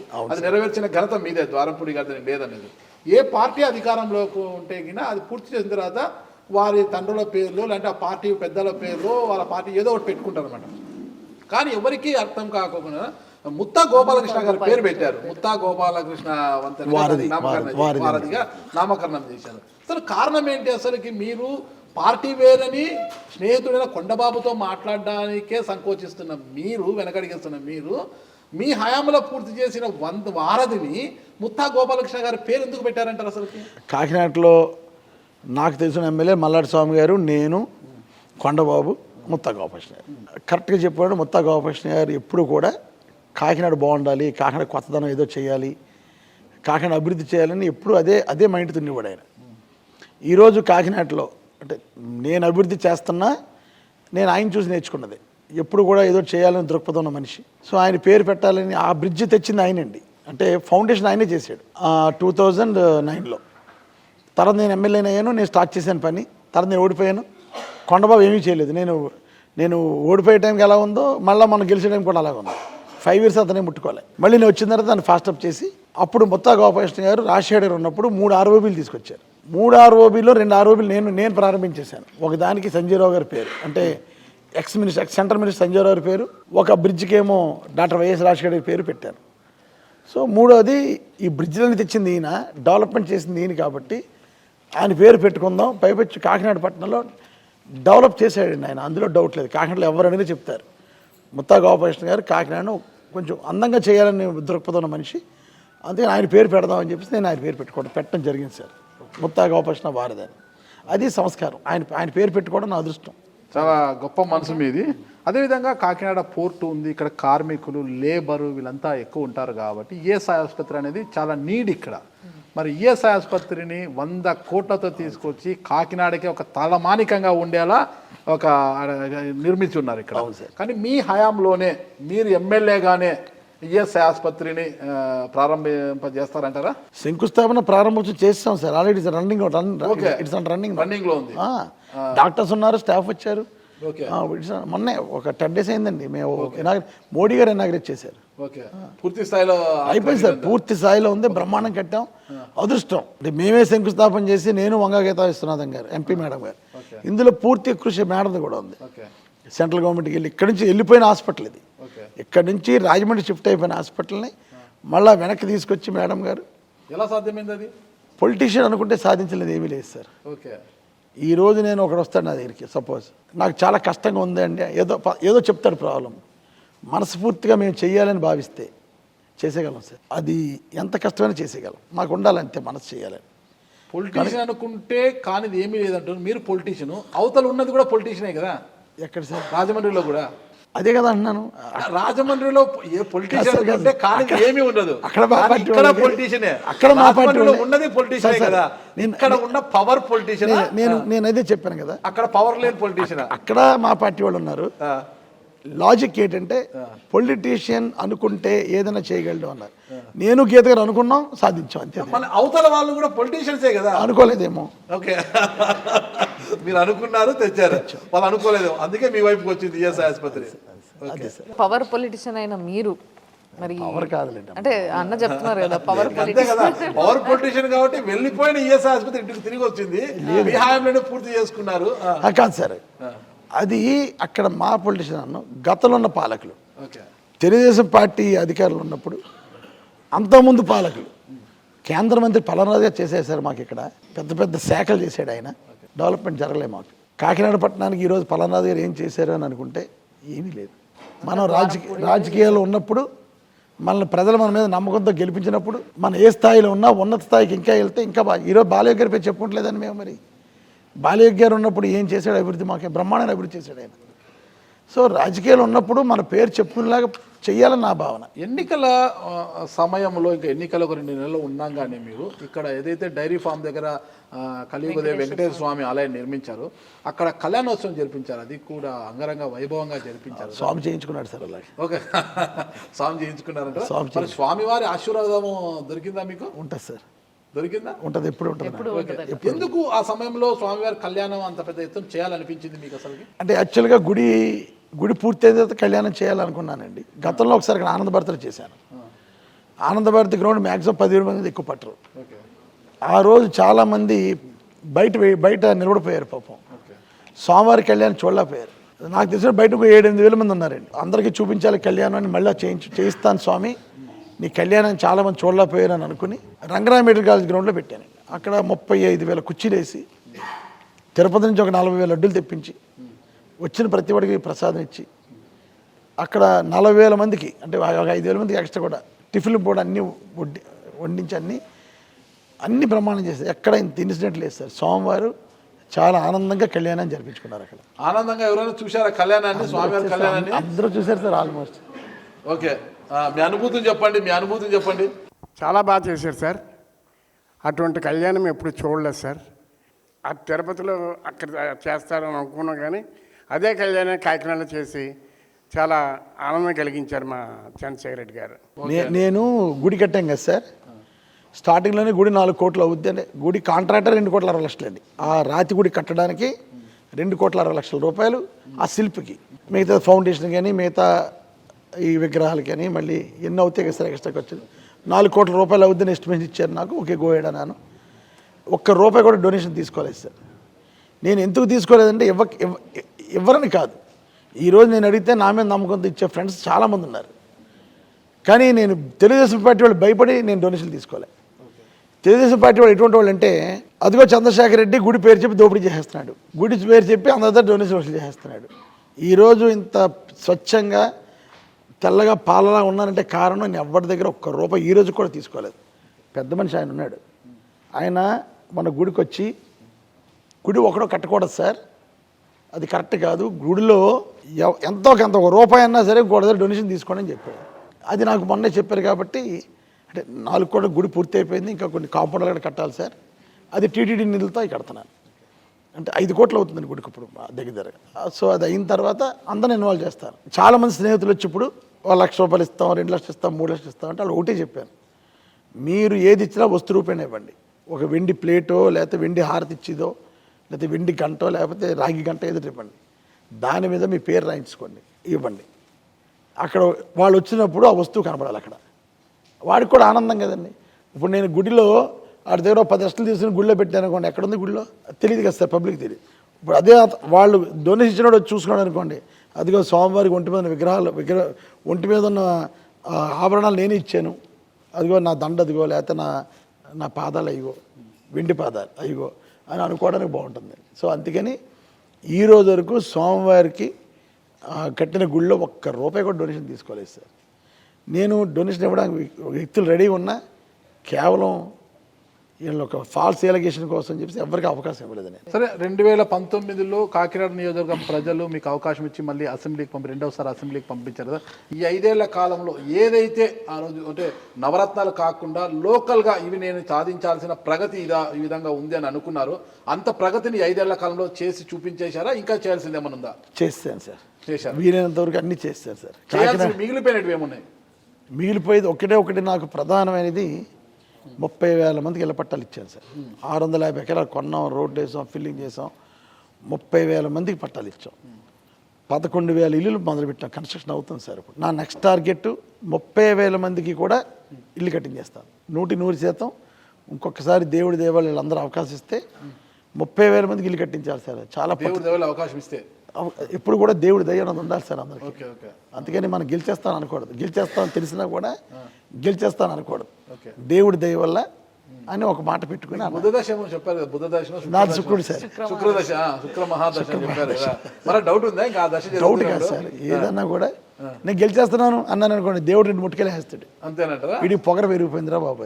లేదంటారా? దేవుడి దయ వల్ల అన్నాం అనుకోండి, ఎవడైనా కూడా ప్రభువు దయ వల్ల, అల్లా దయ వల్ల, దేవుడి దయ వల్ల, ఎవడన్నా ప్రతిదీ మనం ఆడుకునేది అది ఒక సిస్టమ్, అది అలా మాట్లాడుకుంటే మంచిది.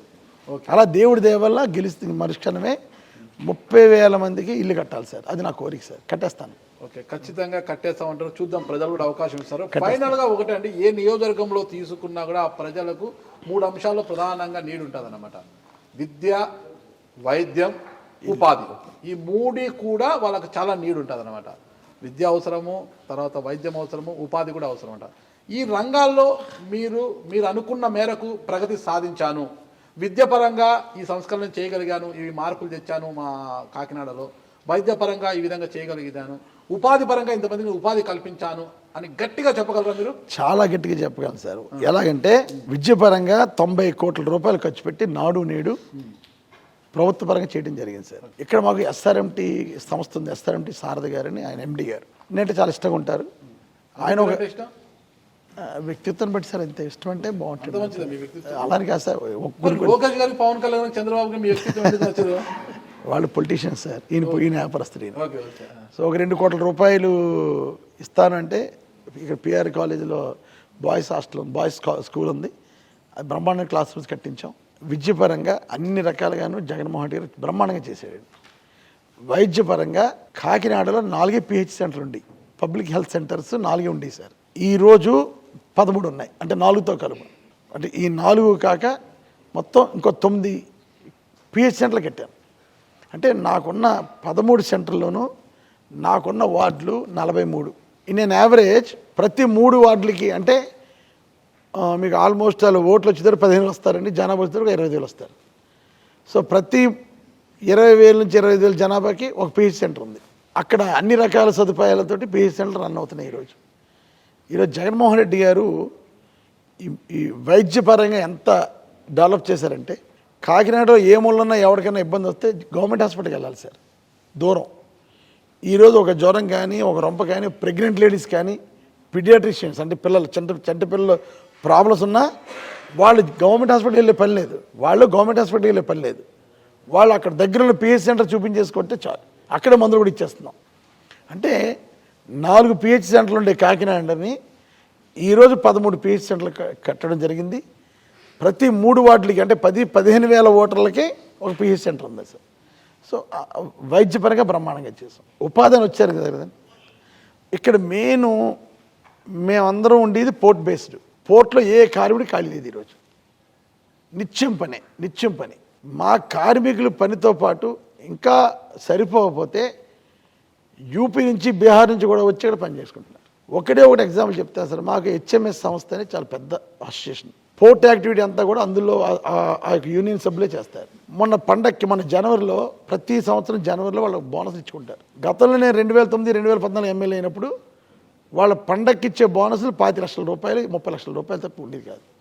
మొన్న రికార్డు 1,25 లక్షల రూపాయలని వాళ్ళు బోనస్గా పంచుకున్నారు సార్. వాళ్ళు ఇంతకన్నా హ్యాపీ ఏముంటుంది సార్? అదే సభ్యులు 1,450 మంది సభ్యులు వాళ్ళు, అప్పుడు అంతమంది ఇప్పుడు అంతమంది. అంటే వాళ్ళకి పని అంత దొరికింది. వాళ్ళు వచ్చిన డబ్బులు ఇంత పర్సెంటేజ్ దాచుకున్నారు, ఆ దాచుకున్న డబ్బులు పండగలో బోనస్గా తెచ్చుకున్నారు. మీరన్నీ చక్కగా ఒక్కొక్క అంశం చెప్పారు. అదే అంశాల గురించి నేను మళ్ళీ యాడింగ్ చెప్తాను. చెప్పండి సార్. విద్యాపరంగా నాడు నేడు అన్నారు, అది ప్రభుత్వ స్కీము. ఓకే, నవరత్నాల్లో భాగంగా వచ్చింది, నాడు నేడు కింద చేశారు. మీరు కొంత ఎక్కువ తెచ్చుకొని ఎక్కువ స్కూల్స్ చేసుకుండొచ్చు. అయితే ప్రైవేట్ స్కూళ్ళ పరిస్థితి ఏంటి? కార్పొరేట్ స్కూల్స్ కావచ్చు, ప్రైవేట్ స్కూల్స్ ఉన్నాయన్నమాట. విద్యా హక్కు చట్టం ప్రకారం ప్రతి కార్పొరేట్ స్కూల్లో కావచ్చు, ప్రతి ప్రైవేట్ స్కూల్లో కాబట్టి 25% సీట్లు, నాకున్న నాలెడ్జ్లో 20% వరకు సీట్లు పేదలకు ఇవ్వాలి. ఆ విధంగా కాకినాడ ఎమ్మెల్యే గారు ఎలాంటి చర్యలు తీసుకున్నారు? అది ఆటోమేటిక్గా నేను చర్యలు తీసుకోవడం అవసరం లేదు సార్, అది ఆటోమేటిక్గా జరిగిపోతుంది. అది పొరపాటున ఎవడన్నా ఇవ్వకపోతే ఇమీడియట్ కలెక్టర్గా దృష్టిలో పెట్టి అది 25% ఫుల్ఫిల్ చేసే కార్యక్రమం ఇస్తున్నారు. భయంతో ఉన్నారు సార్ వాళ్ళందరూ. వ్యవస్థ కాదు సార్, ప్రభుత్వం విద్యాపరంగా చాలా స్ట్రిక్ట్గా ఉంటుంది. అందులోనూ పక్కా తెలుగుదేశం వాళ్ళు కాలేజ్ స్కూల్స్, నారాయణ చైతన్య, ఆ స్కూల్స్ సరిగ్గా లేకపోయి 25% గవర్నమెంట్ రూల్ని ఇంప్లిమెంట్ చేయకపోతే ఊరుకోం. అదే మామూలు కార్పొరేట్ స్కూల్స్, తెలుగుదేశం స్కూల్స్ ఏంటి మళ్ళీ? పక్క తెలుగుదేశం స్కూల్స్ సార్ అవి. అదే ఎలా అంటే వైసీపీ స్కూల్స్ సపరేట్ ఉంటాయా? అలాగే లేదు, వైసీపీకి వెళ్ళేది కాకినాడలో. కానీ వాళ్ళు శ్రీ చైతన్య నారాయణ కదా సార్ మెయిన్, వాళ్ళు ఇంప్లిమెంట్ చేసే బాధ్యత తప్పకుండా తీసుకుంటాం. 25% ఇవ్వాల్సిందే వాళ్ళు. ఒక వైద్యపరంగా తీసుకుంటే ఓకే, పిహెచ్సీలు పెంపు చేశారు, ఓకే, ప్రభుత్వ వైద్య సేవలు అందున్నారు. ప్రతి ఒక్కరూ కూడా, పేదవాడు కూడా. సార్ ఇంకొకటి చెప్పాలి సార్, వైద్యపరంగా ఈరోజు చాలామంది తెలియని విషయం చెప్తున్నా, దేశవ్యాప్తంగా డాక్టర్స్ కానీ, నర్సెస్ కానీ, మెడికల్ స్టాఫ్ కానీ ఉన్నది 65%, అంటే 35% షార్ట్లో ఉన్నాం. చంద్రబాబు నాయుడు ముఖ్యమంత్రిగా దిగిపోయే సమయానికి మన ఆంధ్ర రాష్ట్రంలో 70% రిక్రూట్మెంట్, అంటే 70% మెడికల్ ఫీల్డ్లో ఉన్నారు. డాక్టర్స్ అవనివ్వండి, స్టాఫ్ నర్సెస్ అవనివ్వండి, ఇతరత్ర మెడికల్ ఆఫీసర్స్ కానీ. ఈరోజు 99.9% రిక్రూట్మెంట్ అయిపోయింది సార్. ఈరోజు జగన్మోహన్ రెడ్డి గారు వైద్యపరంగా ఎంత చేసేదన్నారు నిదర్శనం ఇదే సార్. రీసెంట్గా 2 నెలల క్రితం కూడా మెడికల్ స్టాఫ్ కూడా రిక్రూట్ చేశారు. ప్రభుత్వ వైద్య సేవలు పక్కన పెడితే ప్రైవేట్ ఆసుపత్రిలో ప్రతి పేదవాడైనా జ్వరం వచ్చిందంటే కార్పొరేట్ ఆసుపత్రికి వెళ్ళాలని ఆలోచన ఉంటుంది. కార్పొరేట్ ఆసుపత్రికి వెళ్తే కాసులు పెట్టుకోవాలి. ఏమి లేదు సార్, ఇప్పుడు ఆరోగ్యశ్రీ వచ్చింది కదా సార్, ఓకే, 25 లక్షల రూపాయలు కార్డు ఇచ్చారు సార్ ఈరోజు జగన్. ఓకే, ఇక ఉపాధి అవకాశాల కిందకి తీసుకుంటే మీరు ఏదో పోర్ట్ అన్నారు, ఇంకొక సంస్థ అన్నారు. అవి కాకుండా నా హయాంలో ఈ సంస్థ నేను తీసుకొచ్చాను, ఈ సమస్య తీసుకురావడం వల్ల ఇంతమందికి నేను ఉపాధి కల్పించాను చెప్పుకోవడానికి ఏమైనా ఉందా? నాది ఇండస్ట్రీ ఏరియా కాదు సార్, ఒక రకం చెప్పాలంటే. కాకినాడ కాంపాక్టెడ్, అంటే ఎక్స్టెన్షన్ ఆఫ్ కాకినాడలో అదంతా కన్నబాబు గారు ఎమ్మెల్యే. ఓకే, రూరల్ వస్తుంది. నా వరకు పోర్ట్ అండి, నాకు ఉన్నది పోర్ట్. పోర్ట్లో ఎంత ఎక్స్పోర్ట్ జరిగితే అంత ఉపాధి ఉన్నట్లు లెక్క మాకు. ఎంత ఇంపార్టెంట్ యాక్టివిటీ. కరోనా టైంలో కూడా నేను పోర్ట్ ఆపలేదు సార్. దేశంలో మిగతా పోర్ట్లు ఆగిపోయినాయి, దేశంలో మిగతా పోర్ట్లు అన్నీ కూడా ఆగినాయి. కాకినాడలో కరోనా టైంలో కూడా నేను పోర్ట్ని ఆపలేదు. ఎలాగ ఆపలేదంటే ఒక 15 రోజులు కార్మికుల్ని తీసుకొచ్చి ఆ 15 రోజులు పని చేయించాను. ఏ ఉన్నా లోడింగ్ ఉన్నా అన్లోడింగ్ ఉన్నా 15 రోజులు వాళ్ళు పనిచేసి మళ్ళీ వాళ్ళకి క్వారంటైన్ సెంటర్ తీసుకొచ్చి టెస్టులు చేసి 3-4 రోజులు వాళ్ళ మా దగ్గర ఉంచుకుని హోటల్స్ తీసాం సార్ వాళ్ళ కోసం. ఉంచుకుని కార్మికుడు బాగున్నాడంటే అప్పుడు హోటల్ పంపించాం. మళ్ళీ ఇంకో బ్యాచ్ ఆఫ్ పీపుల్ వచ్చేవారు 15 రోజులు. 15 రోజులు కూడా వాళ్ళు ఎక్స్పోర్ట్ ఇంపోర్ట్ చేసేవారు. అంటే కరోనాలో కూడా కాకినాడలో ఎక్స్పోర్ట్ ఇంపోర్ట్ ఆపలేదు నేను. సో అలా చేయటం వల్ల అందరికీ 4 రూపాయలు వచ్చినాయి, కరోనా టైంలో కష్టపడకుండా హ్యాపీగా ఉన్నారు ప్రజలు. ఇక ఫైనల్గా ఒకటే ప్రశ్న, ఇప్పటికే మీ వైసీపీ అధినేత అభ్యర్థులను ప్రకటించేశారు. కాకినాడ అభ్యర్థిగా మళ్ళీ సిట్టింగ్ ఏమలే ద్వారంపూడికి ఇది ఫైనల్. మీరు గ్రౌండ్కి వెళ్ళి బ్యాట్ పట్టుకొని ఇంకా బ్యాటింగ్ ఆడడానికి సిద్ధంగా ఉన్నారు. ఎవరు ఫైనల్ మ్యాచ్కి వచ్చినా కూడా. కానీ బౌలింగ్ వేసి వాళ్ళు లేడు సార్. బౌలింగ్ ఎవడో తెలియదు కదా, ఈ రోజుకి వచ్చి ఎవడో తెలియదు. మేము రెడీగా ఉన్నాం. వాళ్ళు ఫాస్ట్ బౌలర్ని బరిలోకి దింపాలని చూస్తున్నారు. మీరు స్పిన్ గుగ్లీ అయితే కొడతారనేది ఫాస్ట్ బౌలర్ని బరిలోకి దింపాలన్నారు. ఎవడైనా పర్లేదు సార్, ఏ బౌలర్ అయినా కొట్టేస్తారా, ఏం ప్రాబ్లం లేదు. అంటే టీడీపీ జనసేన ఉమ్మడి అభ్యర్థిగా టీడీపీ అభ్యర్థి అయితే మీకు ప్రధాన ప్రత్యర్థి అవుతాడా, లేదా టీడీపీ జనసేన ఉమ్మడి అభ్యర్థిగా జనసేన పార్టీ నుంచి వచ్చే అభ్యర్థి అయితే మీకు ప్రధాన పోటీదారు? ఎవరు వద్దు, నేను పవన్ కళ్యాణ్ కావాలని కోరుకుంటున్నాను. ఈ రోజు కూడా పవన్ కళ్యాణ్ ఎవరు వద్దు, పవన్ కళ్యాణ్ ముద్దు. ఓకే, పవన్ కళ్యాణ్ రావాలని కోరుకుంటున్నాను. ఎందుకంత కోరిక? నన్ను నా మీద లేనిపోయిన మాట అన్నాడు కదా సార్, ఊరుకోను. నేను చేయని పనులు అతను నా మీద నిందలేశాడు. నన్ను అనకూడని మాటలని అన్నాడు. నేను అయి పడను, నా వ్యక్తిత్వం అది కాదు. కనుక అతను నా మీద పోటీ చేయాలి. అతను నా మీద పోటీ చేసిన తర్వాత ప్రజాక్షేత్రంలో తేల్చుకుంటాం. నేను గంజా స్మగ్లర్నా, లేకపోతే దొంగ వ్యాపారం చేస్తానా, దొంగ రోడ్లు ముద్రిస్తానా అన్నది ప్రజలు తీరుస్తారు. ఒకవేళ నేను గెలిస్తే నేను దొంగ వ్యాపారాలు చేయనట్లు లెక్క, ఒకవేళ ఓడితే ప్రజలు అది నమ్మినట్లు లెక్క. నేను అదే ఛాలెంజ్ చేశాను పవన్ కళ్యాణ్ నా మీద పోటీ చేయకుండా కనుక పక్కన ఎక్కడో పోటీ చేసి ఎక్కడో పోటీ చేస్తే పవన్ కళ్యాణ్ అన్న మాటలన్నీ అతను విత్డ్రా చేసుకున్నట్లు లెక్క. అదే చెప్పాను ఆ రోజు కూడా, ఈరోజు అదే చెప్తున్నాను. నేను ఆ రోజు ఛాలెంజ్ ఏ టెంపోతో అయితే ఛాలెంజ్ చేశానో పవన్ కళ్యాణ్కి, ఈరోజు కూడా అదే టెంపోతో ఉన్నాను. అతనే రాలేకపోతున్నాడు, ఇంకా తేల్చుకోలేకపోతున్నాడు. మొన్న 5 టికెట్లు అనౌన్స్ చేసినప్పుడు చంద్రబాబునే టికెట్ అనౌన్స్ చేసుకున్నాడు, బాలకృష్ణ అనౌన్స్ చేసుకున్నాడు, లోకేష్ అనౌన్స్ చేసుకున్నాడు. పవన్ కళ్యాణ్ ఎందుకు అనౌన్స్ చేసుకోలేకపోతున్నాడు? అతను టికెట్ చంద్రబాబు నాయుడు ఇవ్వాలి, మీకు టికెట్ జగన్ గారు ఇవ్వాలి, నాకు జగన్ గారు ఇవ్వాలి, నాకు మా నాయకుడు ఆయనే కదా సార్. సో అతను నిర్ణయం తీసుకోలేని వ్యక్తి. ఈ రోజు కూడా నేను చాలా హ్యాపీగా పవన్ కళ్యాణ్ నా మీద పోటీ అనుకునే వర్క్ చేస్తున్నాను. ఓకే, చూద్దాం ఎవడొస్తాడని పవన్ కళ్యాణ్ రావాలని కోరుకుంటాను కూడా. సో ఆఫ్టర్ ఆల్ దిస్ అన్న, ఫైనల్గా ఇక్కడున్న ప్రజలందరికీ ఒక్క అవకాశం ఇద్దాము. అంటే ఇప్పటి వరకు సార్ మాట్లాడిన పర్టికులర్ టాపిక్ గురించి ఇది జరిగిందా అని మనం అడిగితే ప్రతి ఒక్కరు దానికి స్పందించిండ్రు.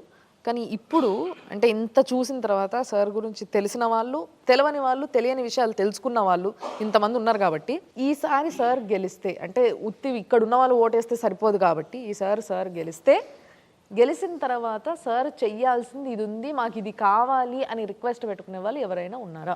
మాకు జగన్నాథపురానికి కావాల్సింది 3వ బ్రిడ్జి అని. మాకైతే మొత్తం అన్నీ చేశారు. జనాల్లో కోరికైతే ట్రాఫిక్, పిల్లల్ని స్కూల్కి తీసుకెళ్ళడానికి కానీ ట్రాఫిక్ ఎక్కువైతుంది. దానివల్ల జగన్నాథపురానికి 3వ బ్రిడ్జి కావాలని. మంచిది. ఓకే, మీరు ఇప్పుడు ఆయన అంటున్నారు జగన్నాథపురానికి 3వ వంతెన కావాలి అంటున్నారు. మరి మరలా 3వ బ్రిడ్జ్ కట్టకపోవడం విషయంలో నాది తప్పుంది సార్. జగన్నాథపురం వాస్తవంలో నాకు క్షమించాలి ఆ విషయంలో. ఓకే, కానీ కావాలని చేసిన తప్పు కాదు. అక్కడ కరెక్ట్గా 2019 ఎలక్షన్ల ముందు కొండబాబు అన్నవాడు హొట్టన శంకుస్థాపన చేసాడు. 3వ బ్రిడ్జ్ చేసేస్తున్నాను అని. శాంక్షన్ కూడా లేదు సార్. శాంక్షన్ లేకుండానే శంకుస్థాపన చేసేయడం, అది బ్రిడ్జికి కట్టేస్తాను ప్రజలు మభ్య పెట్టాడు. ఒక అలైన్మెంట్ చేశాడు బ్రిడ్జికి. ఆ అలైన్మెంట్ ఈరోజు కూడా R&Bలు ఉన్నాయి. అలైన్మెంట్ నెంబర్ 1, 2, 3 అని 3 ఉన్నాయి. 1 చాలా ఒక 15 సంవత్సరాల క్రితం మొత్తం గోపచారం చేయించిన అది. ఇప్పుడు అక్కడ అలైన్మెంట్ 1లో చాలా ఇల్లు వస్తుంది సార్. అలైన్మెంట్ నెంబర్ 2 బాగుంటుంది యాక్చువల్గా. అంటే మొత్తం గోపచారం చేసిన దానికి కొంచెం పక్కెళ్ళాలి. అలైన్మెంట్ నెంబర్ 3 మహారాజశ్రీ మన కొండబాబు గారు చేయించుకుంది. వాడు అన్నారు మహారాజశ్రీ అంతే. అంటే చెప్తున్నా సార్, ప్రేమ ఎక్కువైనప్పుడు ప్రజల పడి దోచేద్దాం ప్లాన్ చేశాడు. ఆ బ్రిడ్జ్ అలైన్మెంట్ ఏంటంటే ఎక్కడైనా బ్రిడ్జ్ ఒకటే సార్. ఇటు వచ్చి కొంచెం ముందుకెళ్ళి రైట్ తిరగాలి, కొంచెం ముందుకెళ్ళి రైట్ తిరగాలి, కొంచెం ముందుకెళ్ళి రైట్ తిరగాలి. ఈ కొండబాబు ఇచ్చిన ప్రపోజల్లో బ్రిడ్జ్ కాస్ట్ వచ్చి టోటల్ కాస్ట్ వచ్చి 110 కోట్లు అండి. బ్రిడ్జ్కి అయింది 35 కోట్లే. బ్రిడ్జ్కి అయింది 35 కోట్లు. మిగతాదంతా కూడా ఎక్విషన్ కాస్ట్. ఎక్విషన్ కాస్ట్లో ఒక్క కొండబాబుకి ఒక్కడికే వాళ్ళ భూమిలోంచి రోడ్డు వెళ్ళిపోతే ఒక కొండబాబుకి 35 కోట్లు వస్తుంది. కేవలం తన భూముల్లోంచి వెళ్ళిపోవడానికి రోడ్డు పెట్టాడు తప్ప ప్రజల మీద ప్రేమ కాదు. మీకు లేవు భూములు అక్కడ? నాకు లేవు సార్. అతను ప్రజల మీద ప్రేమ కన్నా అతను భూముల మధ్యలోంచి రోడ్డు వెళ్ళిపోతే 35 కోట్లు రావడంతో పాటు అటు ఇటు ఇతను భూములు పెరుగుతాయి కానీ ఒక స్వార్థంతో వేసాడు తప్ప ఆ అలైన్మెంట్ తప్పని నేను ఆ రోజే నేను అప్పుడు కలెక్టర్కి కంప్లైంట్ ఇచ్చాను. కార్తికేయ మిశ్ర గారు కలెక్టర్ సార్. కార్తిక మిశ్ర గారి దగ్గరికి వెళ్ళి నేను కంప్లైంట్ ఇస్తే వెంటనే కార్తిక మిశ్ర గారు దాన్ని ఆపడం జరిగింది. తర్వాత నేను 1-2 సందర్భాల్లో బ్రిడ్జ్ పెడదామని అనుకున్నాం కానీ అది చేయలేకపోయాను. తప్పకుండా ఏదైతే మా హెచ్ఎంఎస్ ప్రెసిడెంట్ గారు అండి ఆయన సత్యబాబు గారు అడిగారో 100% మరలా ఎలక్షన్ అయిన మరుక్షణం జగన్మోహన్ రెడ్డి ప్రభుత్వంలో 100% బ్రిడ్జ్ కడతాను సార్. కానీ ఆ ఎలిమెంట్లో కట్టను, ఎక్కడ నష్టం లేకుండా, ఒక సెంటు భూమి కూడా అవసరం లేకుండా ప్రభుత్వ స్థలం నుంచే రోడ్డు వేయడానికి అవకాశం ఉంది. నేను ఆ ఎలిమెంట్ తీసుకుని కడతాను ఆల్రెడీ మాట ఇచ్చాను వాళ్ళందరికీ కూడా. నెరవేరుతుందా? 100% సార్. నాకున్న సమక్షంలో హామీ ఇస్తున్నారు. నాకున్న టార్గెట్లు పెద్ద లేవు సార్, బ్రిడ్జ్ అయిపోతుంది సార్. ఇక ఏమన్నా ఉన్నాయా కాకినాడకి కావాలి? సార్ కాకినాడ 2000 పోలీస్ స్టేషన్ దగ్గర నుండి మెయిన్ రోడ్ అంతా వైండింగ్ చాలా ఎమ్మెల్యేలు ప్రయత్నం చేశారు, ఎవరు చేయలేకపోయారు. మా సార్ వచ్చినప్పుడు జరిగింది. అదేవిధంగా కాకినాడ ఉంచిన దగ్గర నుండి జగన్నాథపురం ఉంచిన దగ్గర నుండి యానం రోడ్డు వరకు రోడ్డు వైండింగ్ అవ్వలేదు సార్. సాయంత్రం టైంలో చాలా ఇబ్బంది పడుతున్నాం. ఆ రోడ్డు వైండింగ్ చేయాలని చెప్పి కోరుకుంటున్నాం సార్. మంచి పాయింట్. అది రోడ్డు వైండింగ్ పెట్టడం జరిగిందండి. అది ఏమైందంటే అటు 10 అడుగులు ఇటు 10 అడుగులు మేము తీర్మానం చేసాం. వ్యాపారస్తులు అందరూ మెయిన్ రోడ్ అండి, చాలా వాల్యుబుల్ ల్యాండ్ అది. సో వాళ్ళందరూ 10 అడుగులు వద్దు మాకు 4 అడుగులు చేయమని అడిగారు. 4 కాదు 10 కాదు 6 చేస్తానని చెప్పి ఇంకా కొన్ని ఉన్నాయి మొదలు పెట్టలేదండి. మొదలు పెట్టాలి ఓల్డ్ బిల్డింగ్స్ పెడితే కొట్ట మొదలెడితే బిల్డింగ్ మొత్తం పడిపోద్ది. అందుకని కొంచెం ఆగడం జరిగింది తప్ప మంచి పాయింట్ చేంజ్ చేద్దామండి. అది ఈ విషయాలన్నీ పక్కన పెడితే ఒక్కరైనా కూడా వైద్య పరంగా కావచ్చు ఇతరత్ర వాళ్ళు ద్వారంపూడి చంద్రశేఖర్ రెడ్డి గారి వల్ల మా ప్రాణాలు నిలబడ్డాయనో కానీ వైద్యపరంగా మాకు ఆర్థిక సాయం చేశాడనో కానీ సీఎం రిలీఫ్ ఫండ్ ఇప్పించడంలో చాలా ముఖ్య పాత్ర పోషించారని, ఆయన వల్లే మాకు సీఎం రిలీఫ్ ఫండ్ ఇంత వచ్చిందని చెప్పడానికి ఎవరైనా ఉన్నారా? కోవిడ్లో అర్ధరాత్రి ఎమ్మెల్యే గారికి 11:30 ఫోన్ చేస్తే ఫస్ట్ 3 ఫోన్కి ఆయన రెస్పాండ్ అయ్యారు. రెస్పాండ్ అయ్యి రాత్రి 11:30కి అంటే ఇంచుమించు 12 అవుతుందండి సుబ్బారావు ఫోన్ చేస్తారని చెప్పారు. వెంటనే ఫ్రూటీ సుబ్బారావు నాకు కాంటాక్ట్ అవ్వడం, వినోదయ హాస్పిటల్లో మా ఫ్రెండ్ని రాత్రి 12 గంటలకి ఆయన బెడ్ ఇప్పించి ట్రీట్మెంట్ చేయించారండి. అలాగే మా పాత్రికేయులు అంటే జనరల్గా యాడ్స్ అయ్యేవారు పాత్రికేయులకి దూరం ఉంటారు, కానీ కష్టం వచ్చినటువంటి మాత్రం ఆదుకునే వ్యక్తి చంద్రశేఖర్ రెడ్డి అండి. నేను చెప్పగలను. యాడ్స్ ఇవ్వరు, పాత్రికేయులకు దూరంగా ఉంటారు, పాత్రికేయులకు కష్టం వస్తే మాత్రం దగ్గరకు వస్తారు. యాడ్స్ అంటే సార్ ఆయన అనేది అంటే యాడ్స్ ఇస్తే యాజమాన్యం బాగుతుంది పెరుగుతుంది, మీరు కాదు కదా మీకైనా కష్టం అవుతాడండి ఎప్పుడు అంటారు. అప్పుడు అలాగే కిల్ల కృష్ణారావు అని సిపిఐ లీడర్ అండి, ఆయన AITC all India states general secretary కూడా చేశారు. వాళ్ళ ఫ్యామిలీ కూడా సారే జాయిన్ చేసి సేవ్ చేశారు. అలా చేతనని మాకు సమాచార చట్టం వాటిలో కూడా చాలా స్పీడ్ ఉండేవాడు. అతన్ని లాస్ట్ మినిట్లో వెంటిలేటర్ పైకి తీసుకెళ్ళడం కూడా వీలుగల పరిస్థితిలో మ్యాక్సిమం చేశారు, కానీ మూవ్ చేయలేని పరిస్థితి వచ్చింది. అలాగే సాక్షి మూర్తి గారిని అలాగే మొత్తం మా పాత్రికేయులందరూ కూడా కోవిడ్ టైంలో యాజమాన్యాలు కానీ బంధువులు కానీ ఎవరు పట్టించుకునే టైంలో ఎమ్మెల్యే గారు పట్టించుకుని అందరినీ ఆదుకున్నారండి. Okay, thank you. ఈ సందర్భంగా ఆయనకి అందరి ముఖంగా కూడా నేను ధన్యవాదాలు చెప్తున్నాను. Okay okay okay. మా హస్బెండ్కి ఏఐజీ హాస్పిటల్లో లివర్ ట్రాన్స్ప్లాంట్ చేయాలన్నారండి. 2020లో ఆపరేషన్ అయిందండి. 2022లో సార్ సీఎం రిలీఫ్ ఫండ్ ఇప్పించారు సార్. 10 లక్షలు వచ్చిందండి. 10 లక్షలు 10 లక్షలు వచ్చిందా? 10 లక్షలు ఎమ్మెల్యే గారికి ఎంత ఇచ్చారు సార్? 10 లక్షలు ఎమ్మెల్యే గారికి ఎంత ఇచ్చారు? నేనేం లేదు సార్. ఏమి ఇవ్వలేదా? మాకు మాట ఇచ్చారు సార్, ఆపరేషన్ ముందే ఆయన చేసి పెడతానని. ఓకే, ఆ మాట ప్రకారం చేసి పెట్టారు సార్. ఓకే. ఆపరేషన్ అయిన సంవత్సరానికి మా హస్బెండ్ చనిపోయారు సార్. అప్పటికి ఇంకా ఫండ్ రాలేదండి, అయినా ఆయన ఇచ్చిన మాట ప్రకారం నాకు చేసి పెట్టారు సార్. సార్ నా పేరు గడ్డం శ్రీనాథ్, అడ్వకేట్ అండి. ఓకే. నాకు హార్ట్ ప్రాబ్లం వచ్చినప్పుడు బైపాస్ సర్జరీ అయింది.